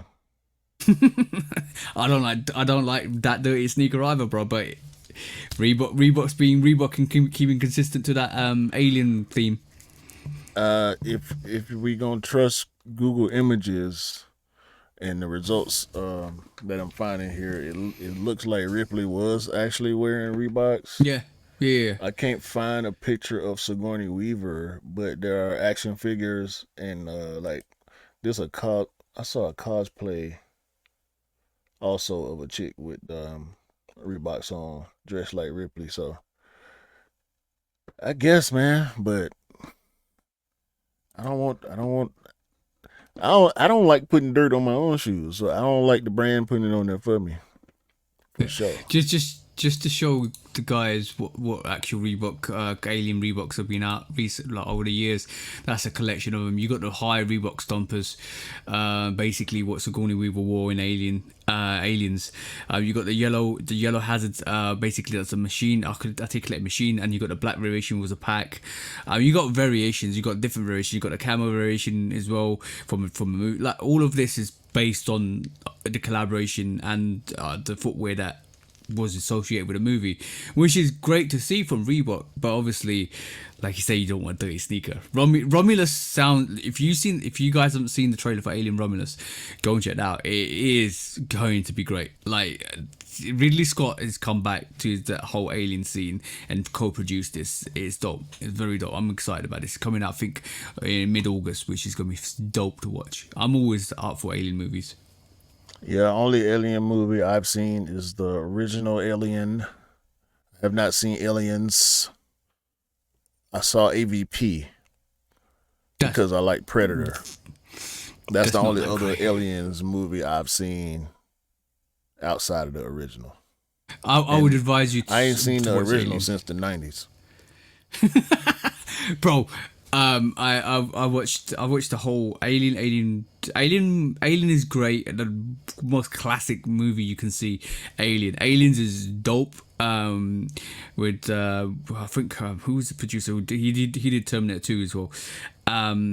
And then we got Aliens 3, which is on Planet of Prisoners, which is an absolutely dope movie as well. I like them all. To be honest, I they're played great. the game on Sega.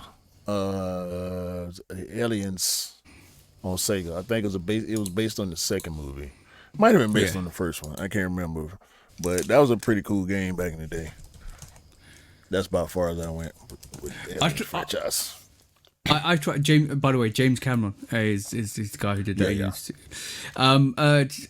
I did try playing Alien versus Predator. It's really that game when it first came out was really complex The because you could first either be person the shooter. alien, yeah, you could be either the alien, you could either be the Predator, and then you could be the army The dudes as well, soldiers.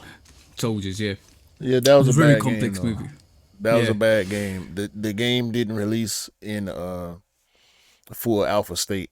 Like I mean not alpha. It didn't but release completed. It was pretty yeah. much a beta.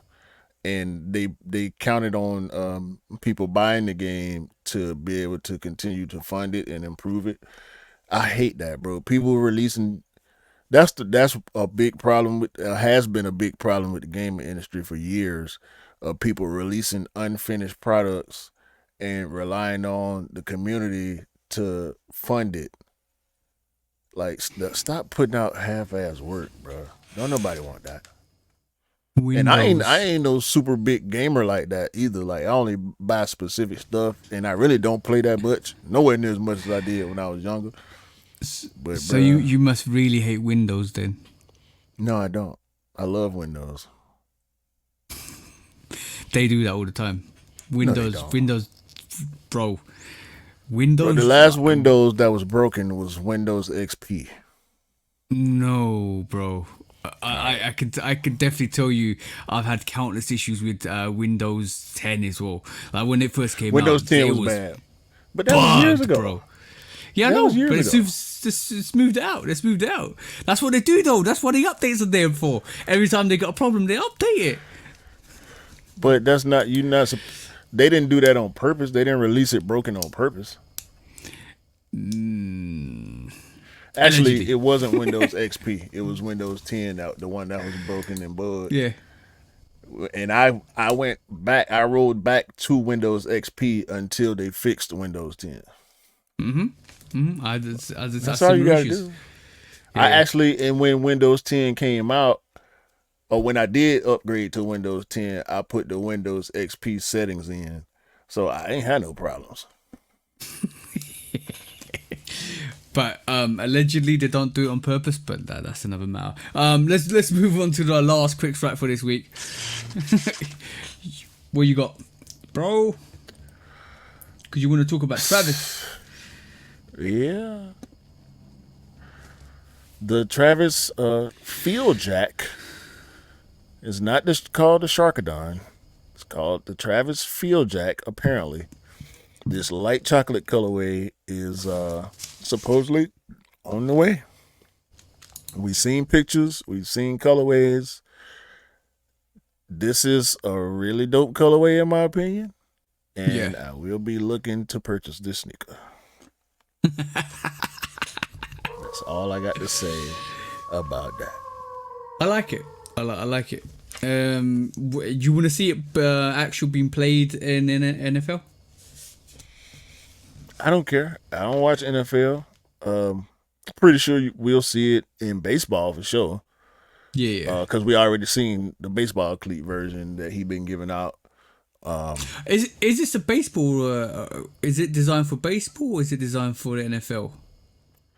I think it's a baseball sneaker because Travis is a more of a baseball guy, Okay. but I'm not sure. I can't say we.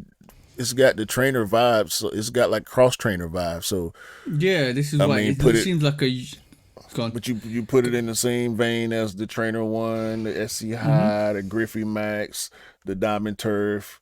So I can see it going either way. They don't do turf in football no more.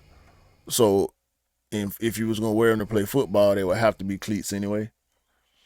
And we know cleats for different sports are built differently. Like baseball Mm-hmm. cleats ain't football cleats ain't soccer cleats. So yeah, they would have Would you? to do that for the athletes, or the athletes get them customized, or they. I don't think they would drop them like as a cleat. It'll be bad if they do that because not enough. Yeah, It's way too many athletes around the U.S. alone to drop it as a cleat. It'll be just like another sneaker purchase. Cause like when they yeah, dropped the yeah, Jordan yeah. cleats, they dropped a whole lot of them. The Jordan 1 highs and lows, different colorways. There's a whole bunch of pairs all over the place. They would Because have to do it like that. because wasn't Travis running in the T Rex TRs when he was? I think he did a bit of an exhibition with the NFL, one of the NFL teams, and he was running in the Cactus Jacks or the what do you call it, the TRs. So that's his signature sneaker, and it looks like this one's designed for baseball potentially, but if Nike really wanted to do something magical, they should really design attachable cleats that work for any sneaker. Yeah, I wouldn't want it. Yeah, Hmm? I wouldn't want. What you mean? Like, nah, bro. I can't see how that would be viable. Well, attachable cleats, like you could just attach a set of cleats for a sport onto any sneaker. I don't see professional athletes using that. Okay. That's more of a Uh, novelty thing. That's like yeah, this is we had back in the day skates that you could attach to your shoes. yeah. Like I know that's an older thing too, because I remember seeing like on old movies they have skate wheels with pretty much a skate outsole, Yeah, you a, skate out, so a, you roller just slip skate your sole, sneaker. and yeah, Yeah. you and strap yourself in. I can't see doing that with cleats and going out there playing sports seriously. That's an injury risk. Oh yeah, yeah, maybe you're right. But if they invested something in that, you could potentially trial it. But you might be right there. Actually, it might be too dangerous in terms of being a athlete to wear attachable cleats. Maybe potentially will hurt you in the long run. Don't know. Yeah, if it's not attached to the shoe, it's too big of a risk because you running full. And we talking about NFL dudes out there 6'5", 300 pounds running a five, sub 540. This one dude, I can't remember who he got drafted to. He is exactly that. He's like 6'4", 6'5", 280. He ran like a 4.7 40. Ooh. If he have to stop and turn, that attachable cleat is coming straight off because it's probably Yeah, the strapped twist. on. Yeah, you got twist motion on that because basically, if it's a strap-on unit, you're twisting your shoe Right. in that cleat. Yeah, That's it way might be too much dangerous. torque. Yeah. And that them D- cleats gonna get stuck in that turf. It's gonna slide off your foot. Your ankle gonna go the wrong way. Yeah, that's you could potentially end your career doing something like that. Yeah, ignore that. Don't do it. Don't do it. Scrap that idea. All right, cool. That was a quick thrust for this week. Main topic this week. I wanna been thinking about this quite a while. And we always talk about hype. We always talk about history. We always talk about like designs, fashions, all of that stuff on the pod. But the real question is, right? What defines sneaker culture? In your honest opinion, what's the definition and what goes into sneaker culture to make that culture special? Well, whether it's special or not, it depends on the person, Yeah. the For you, observer, just the observer, and the participant. The things about the sneaker culture for me is the camaraderie is one. Really, to be honest with you, that's the main thing. It's the is the people. camaraderie and the relationships that you can build, and the stories that we share with each other. Um, what's in your collection doesn't matter as much to me as how you move in the culture. Like, Okay. are you true to your feelings, or are you a hype beast? Now, that's not to say that hype beasts aren't a part of the culture. That's the part where when we talk about sneaker culture, the gatekeeping aspect of it always muddies the waters. We have to, if somebody claims it, and I really don't want to say this, but it's really how I feel. If somebody claims it, you don't necessarily have to accept it yourself. But if they claim it, they kind of in it. Okay. If you're an active participant, you count. So for what you're saying is, if you're part of the sneaker culture and you're a sneakerhead, then you have to have semi hype beast tendencies. No, not at all. Because some people could care less. Some people, there are people like I was talking about the one dude I saw at work. He ain't got social media, but he a sneakerhead. So he is a part of the sneaker culture, just not the social media side of it. You know what I'm saying? Like when you make shoe contact before you make eye contact, Then you're part of the sneaker culture. yeah. Yeah, So yeah. that's it's so many nuances to it. It's not so cut and dry like some other thing. Like if you play an instrument, then you're a musician. Yeah. You know what I'm saying? If you record songs, then you're a recording artist. If you buy shoes, that don't make you a sneakerhead. You just basically buying shoes for Everybody just to buys wear. shoes. Most Yeah. of the people around, well, at least half the people. Shit, can I say that? I would venture to say somewhere around half the people on the planet wear shoes. Some version Yeah, of yeah. shoes, not Some necessarily version of sneakers. footwear. Yeah, some Footwear, right? variation of footwear. Foot coverings. So it's the nuances, bro. It's we call each other out on whether or not we belong in the culture. Sometimes it's a consensus thing based on something somebody said or something somebody did. But most of the time, they are sneakerheads because why else pay attention? Yeah. So on that, we'll elaborate with the whole complexities of the sneaker culture in a bit.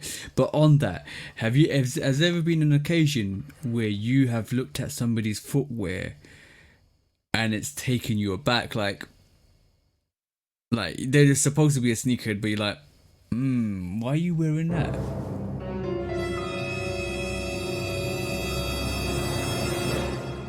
No, not really. Not that I could.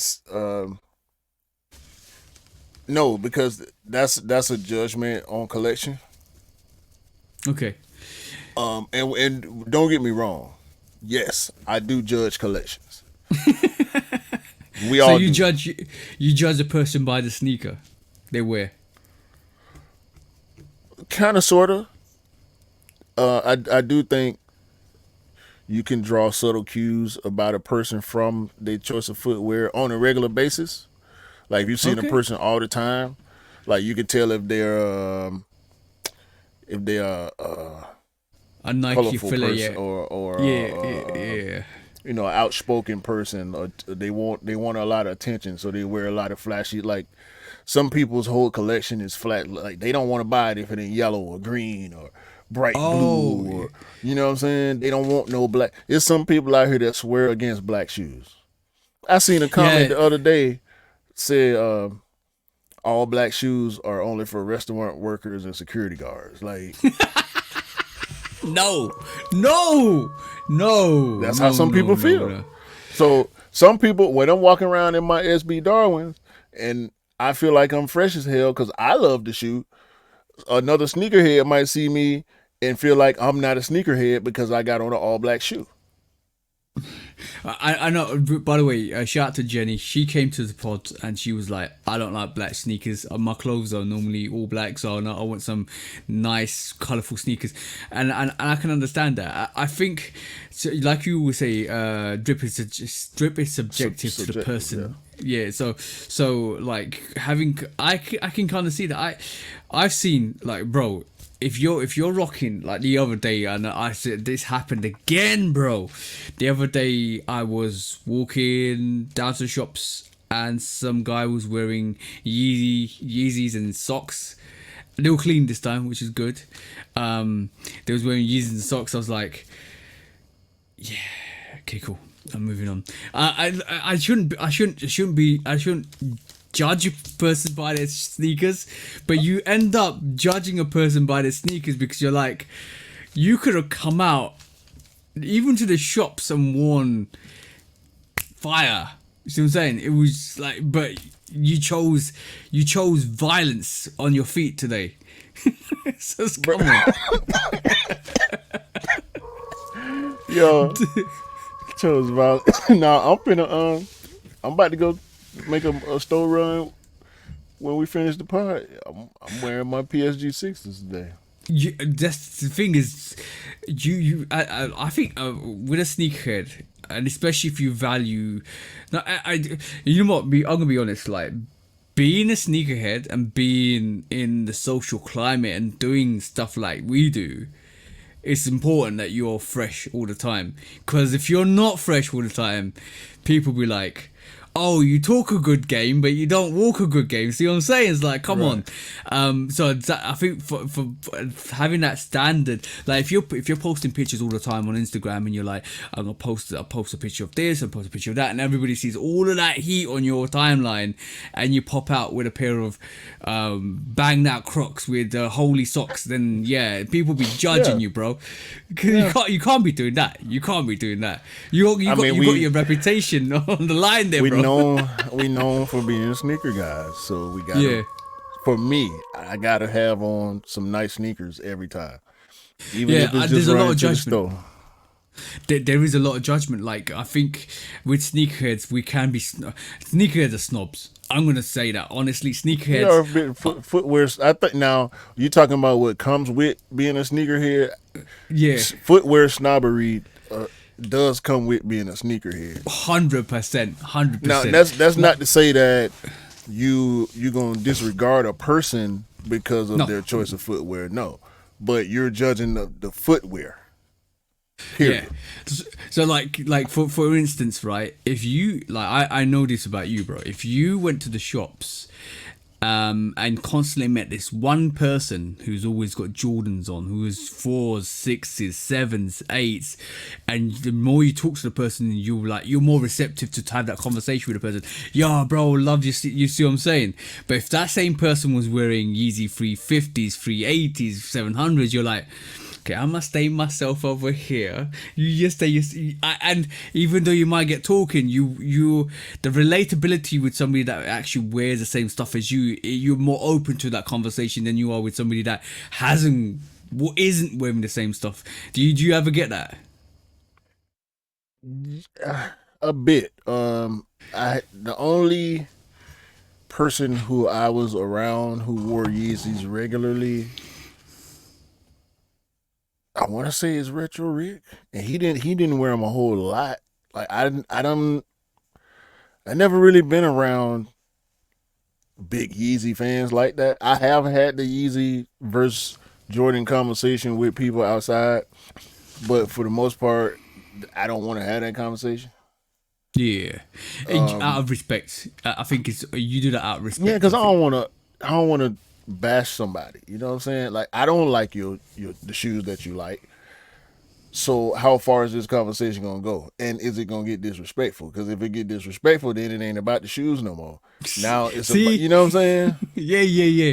Because the thing is, I think being the sneakerhead, there's tribalism in there as well, because you want to stay with a Yeah. Nike tribe or a Jordan tribe, and like you could be a Reebok fan, you want to stick with your Reebok guys, and I think there's It's isolated like being a segments of sports fan silos. almost. Yeah. There's isolated segments of silos of people that will only rock Adidas, will only rock Jordans, will only rock Nike and Jordans and Asics and all that stuff, and you're like, it's hard to open that conversation up with somebody outside of that kind of silo, because you're like, all right, we're going to talk about sneakers, but then am I going to be fronted with conflict here? Because See- all of a sudden, you see what I'm saying? Yeah. You're like, if I talk about yeah, Michael Jordan's the greatest, you'll be like, nah, bro, like, hey, you check these Adidas out, Kanye West is like that, you see what I'm saying? Or Hatman is the guy. He's that whole you automatically at loggerheads, because your common subject is no longer a common subject, is up for debate, because you both want to have that back and forth. It's always going to be up for debate, but it's more fun debating within brand. Like, when we are Nike Jordan guys. Most of the time when we're debating sneakers, it's semantics. It's not whether this silhouette or this colorway is good or not. Most of the time, we tend to agree on that type of stuff. And when we disagree, it's a buy what you like, rock what you like type of thing. Yeah, even when Ian came onto the podcast, I think it's good to, like, as a sneakerhead, I'm gonna be honest, it's good to be open and not closed off in terms of what you kind of think. Like, I feel like it's a better conversation when you actually are more open. And Ian is like the person that came onto the pod that was literally kind of going at us for a little while, and then when he came onto Mars the pod. too. Mars too. Mars is predominantly an Adidas guy as well. But when they come on, when you have that open discussion, it's important. I think a lot of tribalism dictates people to stay in that lane, and all of a sudden, like, you just want to defend what you want to defend, but it's not about defending. It's about, like, yeah, I like what I like. It doesn't matter what you guys like. When you get on the defensive, you find that the conversation is more like, yeah, I think my thing's better, or I think your thing's better. No. It's probably true to you, but you gotta always kind of take yourself out of the box and think about what the other person's history. And this is where we talk about sneaker culture. I think it's very important to realize where the other sneakerheads' history is and how they've been brought up, what region they've been brought up, what they've gone through in their life, and that's essence is culture. Like, what you grow up with, what you learn is your culture.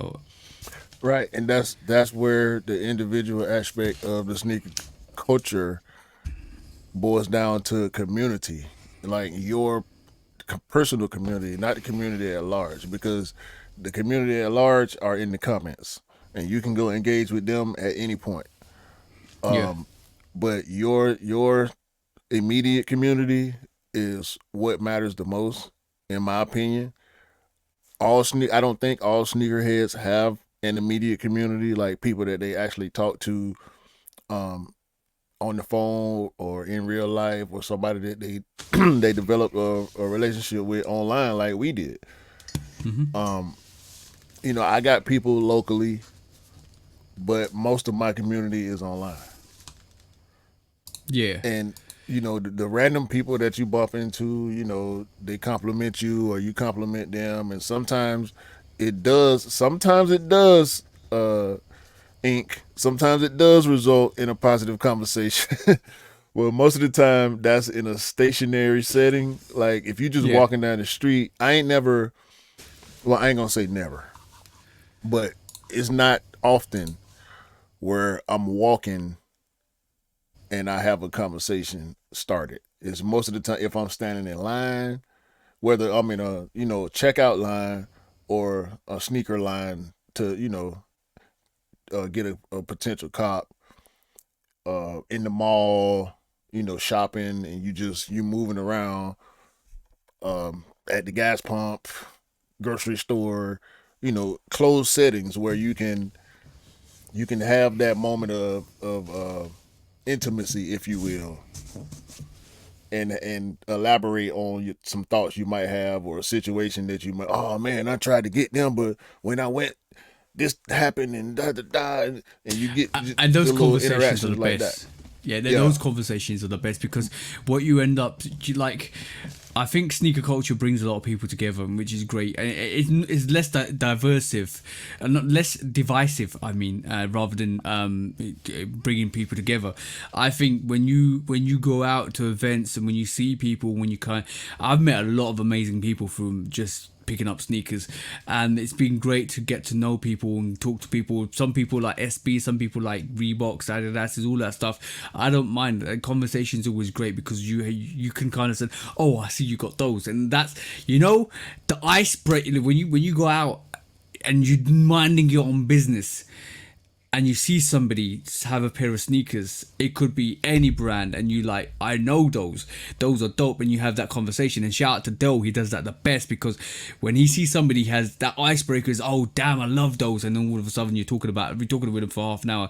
That's in essence is sneaker culture. It's how you kind of relate to people. The culture is the people. And what they bring generates that culture. Now, saying that, this is a hot take, very hot take. I think hypebeasts have elevated the culture. And I'll let you have that thought, but I'll tell you why. Go ahead. All right. The reason why I say hypebeast has elevated a culture, if you are a real hypebeast, right, you need to know everything about the reason why that sneaker is so desired. You need to know the history. You need to know the history, the make, the knowledge, the limitations, when it last came out, what the last price was. You become an analyst for that sneaker because you need to move that sneaker. Then all of a sudden you sell that history for the reason to why that sneaker value is that price, and then you start educating people, and then people, even though it generates a hype beast mentality because other people want to buy that sneaker and they want to learn more about sneakers because they want to buy more sneakers like that because they're more expensive, and they want to kind of sell them on to you. That kind of elevated the sneaker culture in a good way and a bad way, because it's both sides. But I do believe that brought a lot more knowledge to the younger generation, as well as bring knowledge to other sneakerheads, because you can't go on the street and say, you know what, I got this sneaker here, it's red and white, built black on it, it's a Jordan 1, and I'm gonna sell it to you for £700. You need to know why you're selling that sneaker for £700, bro. I received that. I won't give you no pushback on that. I could, for argument's sake, but I won't. I'll let that breathe for now. Yeah, hype beasts are bad. I'm not saying they're good, but I think they have elevated a culture in a way. It depends on the person still, because I see both sides of that argument clearly.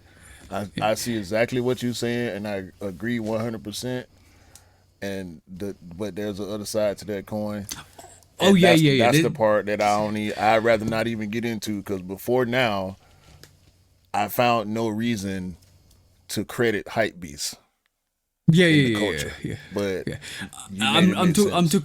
I'm talking about elite no, I know. people. We know what you mean. Well, no, I'm not talking about the leeches that leech on to the price and then want to no. That's what I'm saying. Yeah. That's what I'm talking about.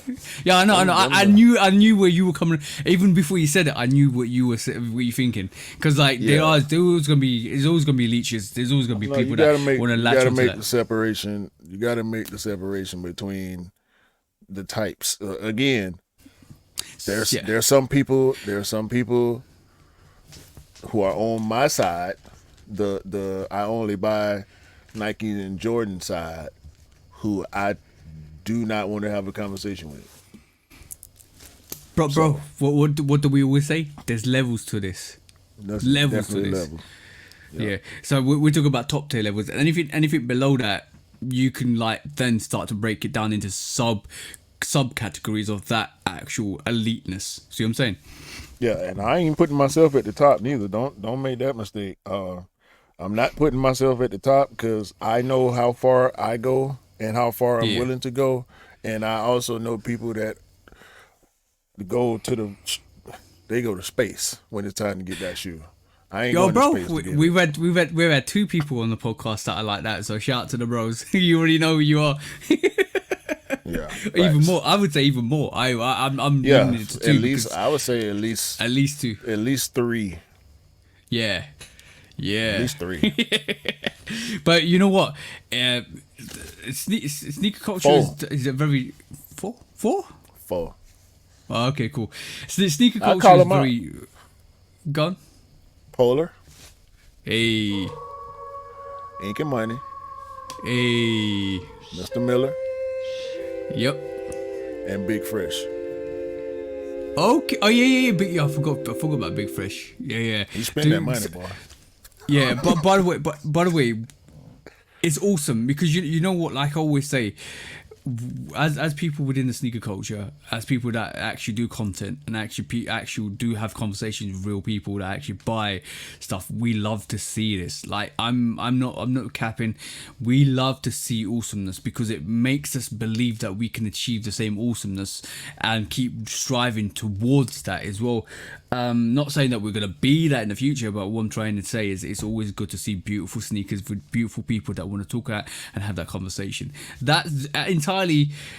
We are the people that build a culture, and it's up for us to either condemn it or gatekeep it or open it up.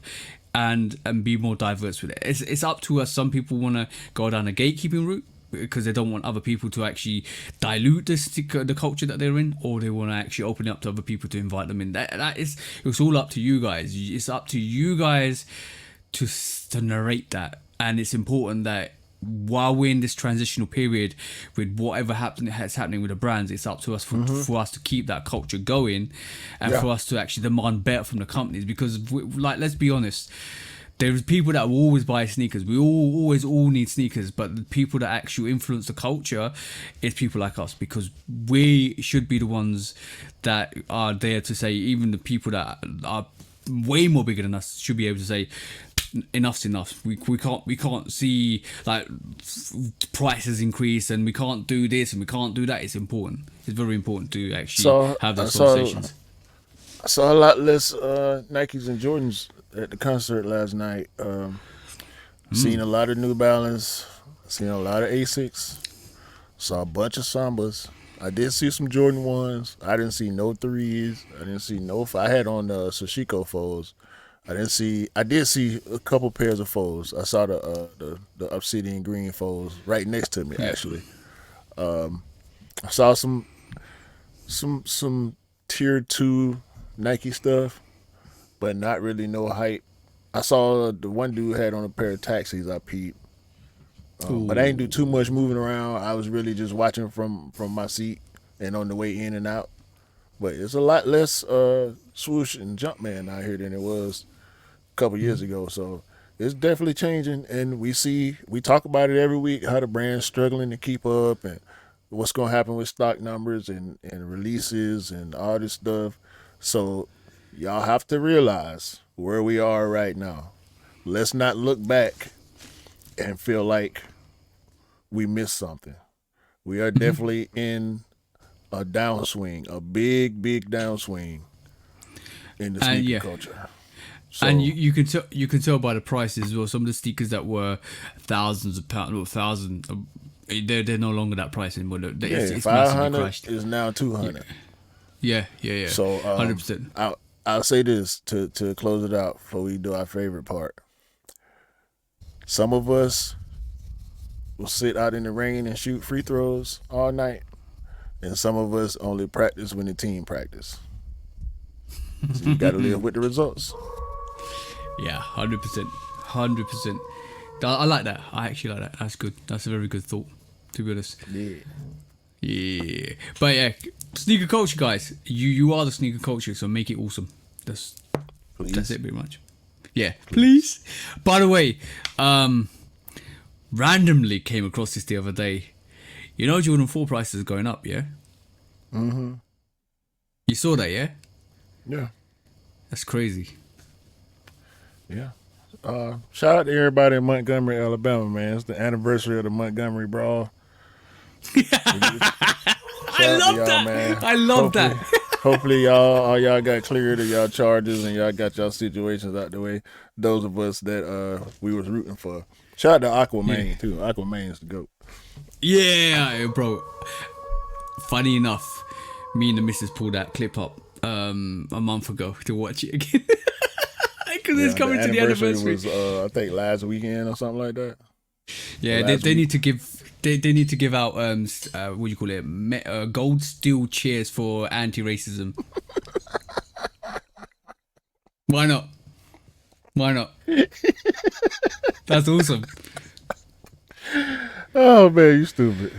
That was a good one. Right, let's go to our favorite part, bro. When resale is too high. Damn resellers. Order. When hype beats go too far. These damn hype beasts. Order in the court. Order. The back door opens. Guilty. It's time for Order in the court. the sneaker court of public Guilty. opinion.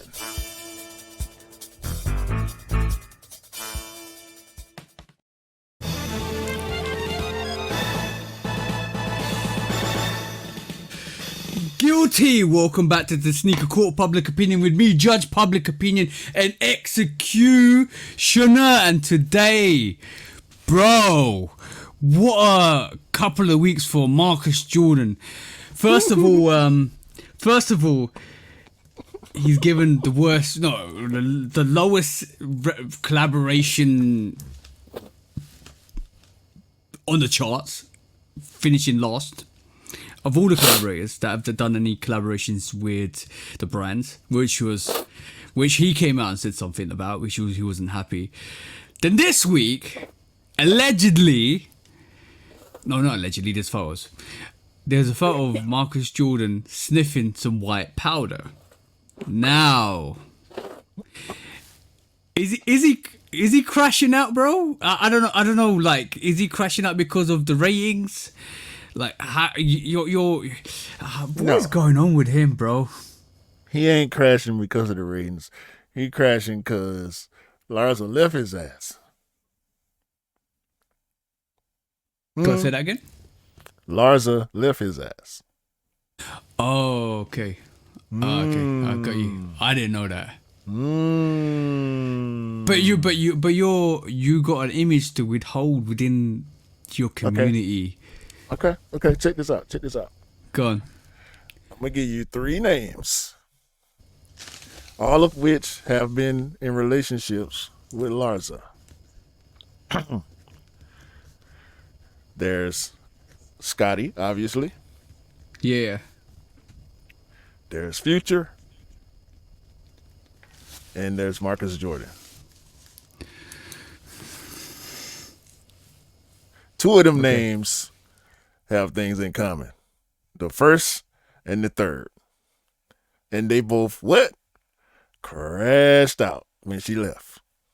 Mm-hmm. So that tells me, and this is just my opinion, something with Marcus and Scotty is common to where their behavior seems weird to the outside world post Larsa. Mm-hmm. Future didn't display no erratic or out of the way behavior when he got through messing with her, because he rapped about her too. Yeah. So yeah, I think it's Larsa. So it's something about her that when she leaves, yeah, I don't know. She might be a party girl. She might have turned him out or something. Now she gone. He can't take care of him, and he don't know what to do. So he out here looking crazy. Yeah. It's not a good look. It's 100% not a good look because now your image is on the line. Your brand deal probably with Nike is on the line. Everything, you just put everything on the line, and because you're crashing out because of, bro. I found the whole Scottie Pippen situation really, really, really bad. Like how you getting with your father's teammate's ex. I just found it really awkward. That's an awkward conversation, bro. That's a very awkward conversation. And then they got engaged. He allegedly was trying to get MJ to be the best man at the wedding. I don't know if they actually got married because I don't keep up with celebrity news like that. No. But they started a podcast. And then they broke up. Hey, well, karma is karma. That's all I'm saying on that. So on that note, bro.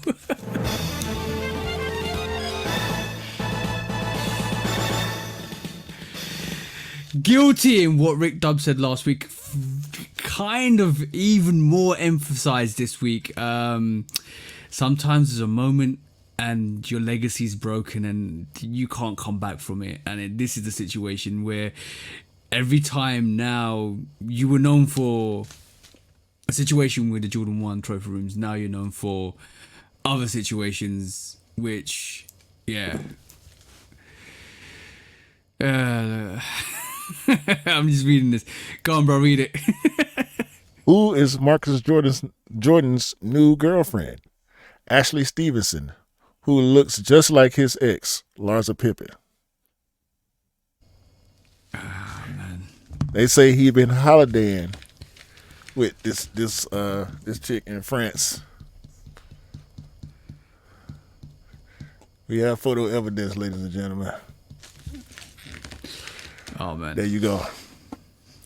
Calm, man. This is not even sneaker related, bro. This is terrible. Like his leg is like It is sneaker related because it's him. Yeah, well, it's Marcus Jordan. He's Michael Jordan's son. The owner of Trophy Room. Yeah, you literally have tainted your image massively again. Again. Go and give us the charge, bro, because this is just ridiculous. Yeah, Marcus. If it was, I can't say that because we let Travis live, didn't we?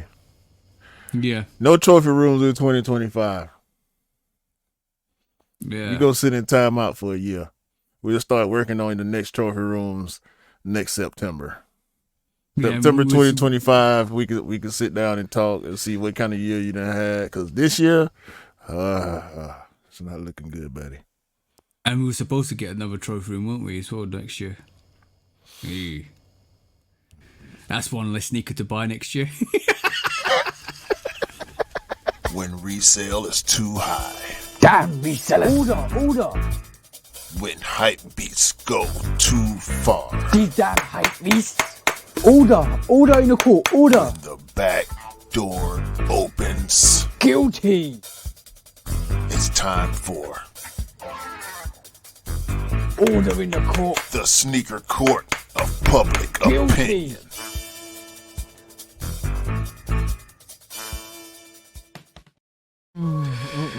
Hey, every bad situation has a silver lining. What's that? Oh, the one less sneaker? Yeah. Yeah, one less sneaker for us to buy. Nah, bro. It's looking. That's how it's looking, bro. It's looking like Spicy. He hurt, man. So Yeah, you can't trample on somebody that's hurt. Like, bro, we've seen it before when celebrities have gone and like had situations, left their partners and actually gone with another partner that looks similar to their ex-partner because they miss them. And I to be honest, that's rebounds. I can understand that. Like, it's really sad when that happens, but it's like you're a. Can we say Marcus Jordan's a celebrity? Yeah. Yeah, definitely. Right. Marcus Jordan is definitely a celebrity, so you don't want your image to be tainted, and your image as a celebrity is very important to you. So it's important you keep up that image. For him to be photographed outside in public like that is not a good situation. You got a lot more to lose than anybody else in your actual position. You got your actual dad that's associated with Nike, that's associated with Jordan. You actually got a company that's actually mingles with the Nike and Jordan, so it's very important. Like, I don't think they were happy. Hey, This company is separate. So here's the difference. I'm gonna break it down for you right here. Michael Jordan is a celebrity because of basketball. Yeah, Marcus Jordan is a celebrity because of Michael Jordan. Now, in developing his brand, he put himself in the spotlight. Mm-hmm. He put himself in front of the cameras to grow his brand, to build influence, to grow his brand. He put himself with celebrities. Who ain't gonna hang with Michael Jordan's son? Especially if you're a sneaker guy, if you're a Fat Joe, if you're a Jada, if you're a whoever sneakerhead celebrity that's already famous, of course you're gonna kick it with Marcus Jordan. He put himself in the spotlight, and now he needs to be out of it. But it's already on you.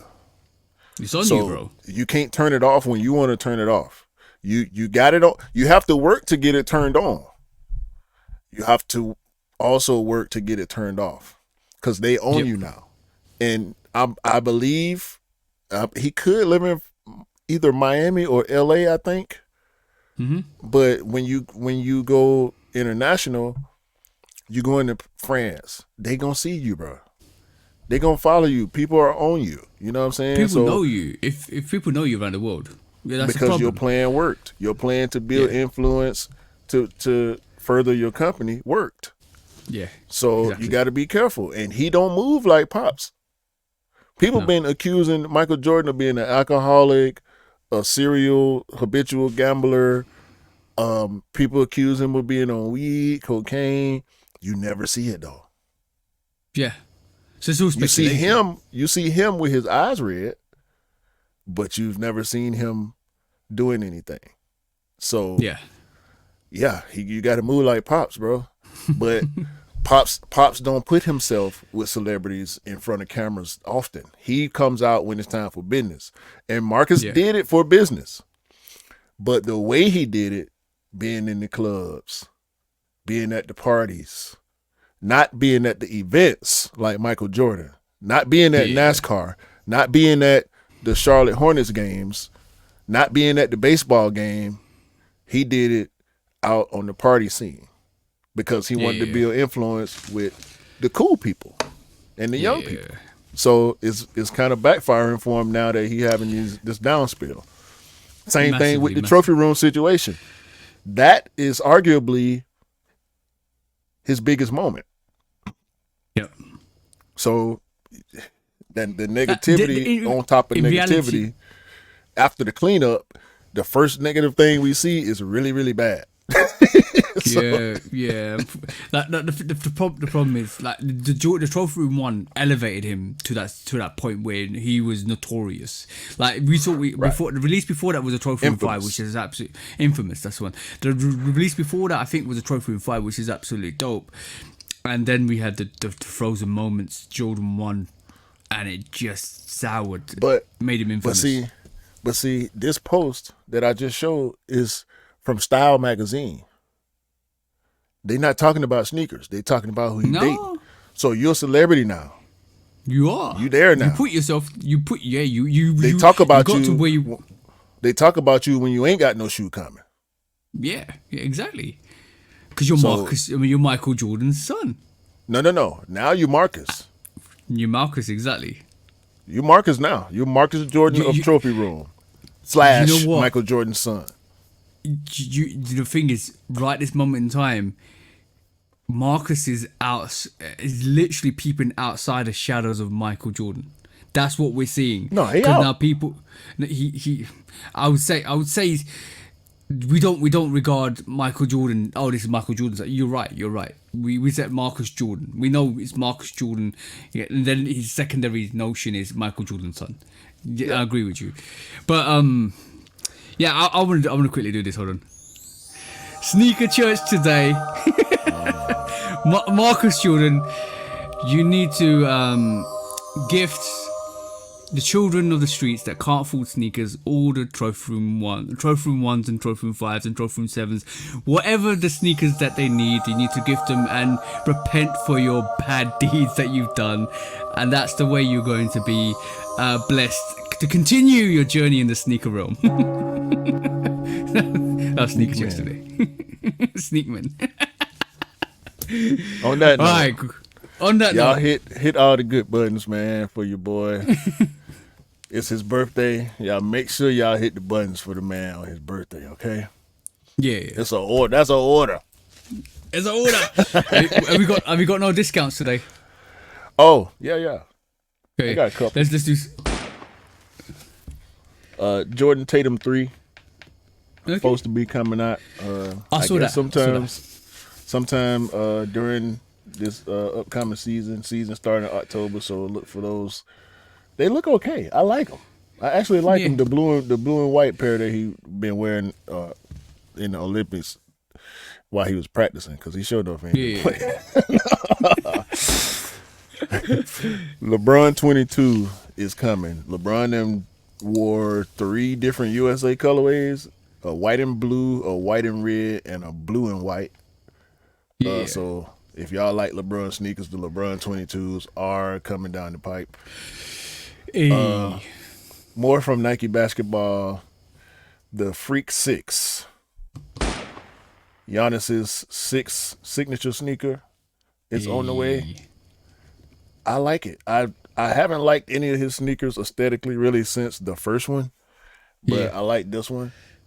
And lastly, for me, more basketball, USA action. Kyrie actually dropped a USA colorway of his Anta signature sneaker, and it's looking kind of dope. It's asymmetrical. One of them is blue and the other one is white. Okay. Kyrie Irving should be on the U.S. Olympic team, while they got dudes like Derek White out there. But and Halliburton, I would pick Kyrie over Derek White and Halliburton in my sleep. Okay, so you know why that is though already. You know. yeah, the same situation, thing with the Jaylen politics. Brown. It's the shoe thing. Yeah, it's a politics. So, shoe yeah. politics. That's all my discounts. I got 3. ASAP Ferg was given a grey rendition of the actual Nigel Sylvester's of the RM Jordan 4s. That's dope. It was a friends and family. Chrome, they call it Chrome. They matched the bike because he got the bike too. Then Chrome got a specialized bike with the Jordan rims. Dope. That bike is dope. I like that. A very dope bike.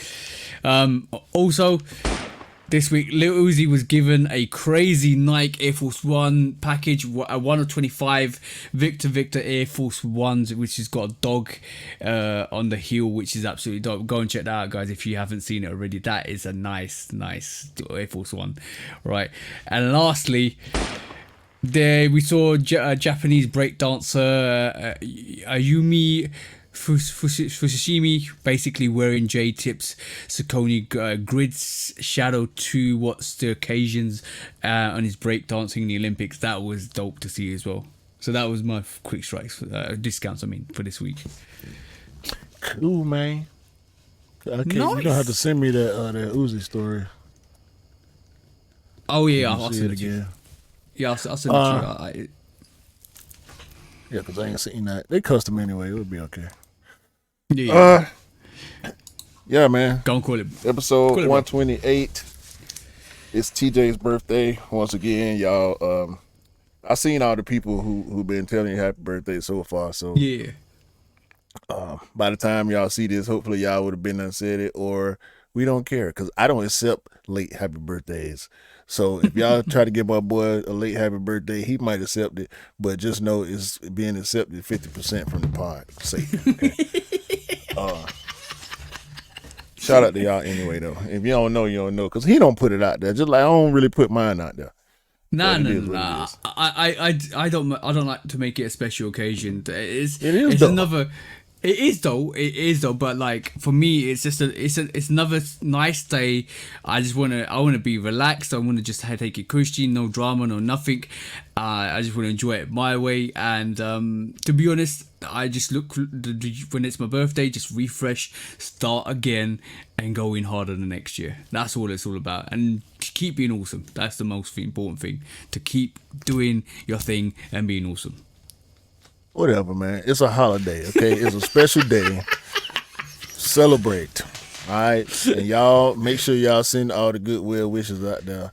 And y'all also make sure y'all take care of yourself. And know that we appreciate y'all. The audio listeners, the video viewers, the commenters, the bros, the sisters. Everybody have a great week, great day, great week, great month, great year. Great year.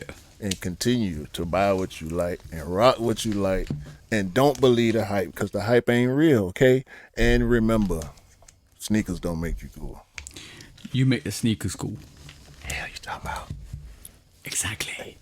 Simar at the end of the pod. Bye, man. Bye. Peace out, guys. Peace.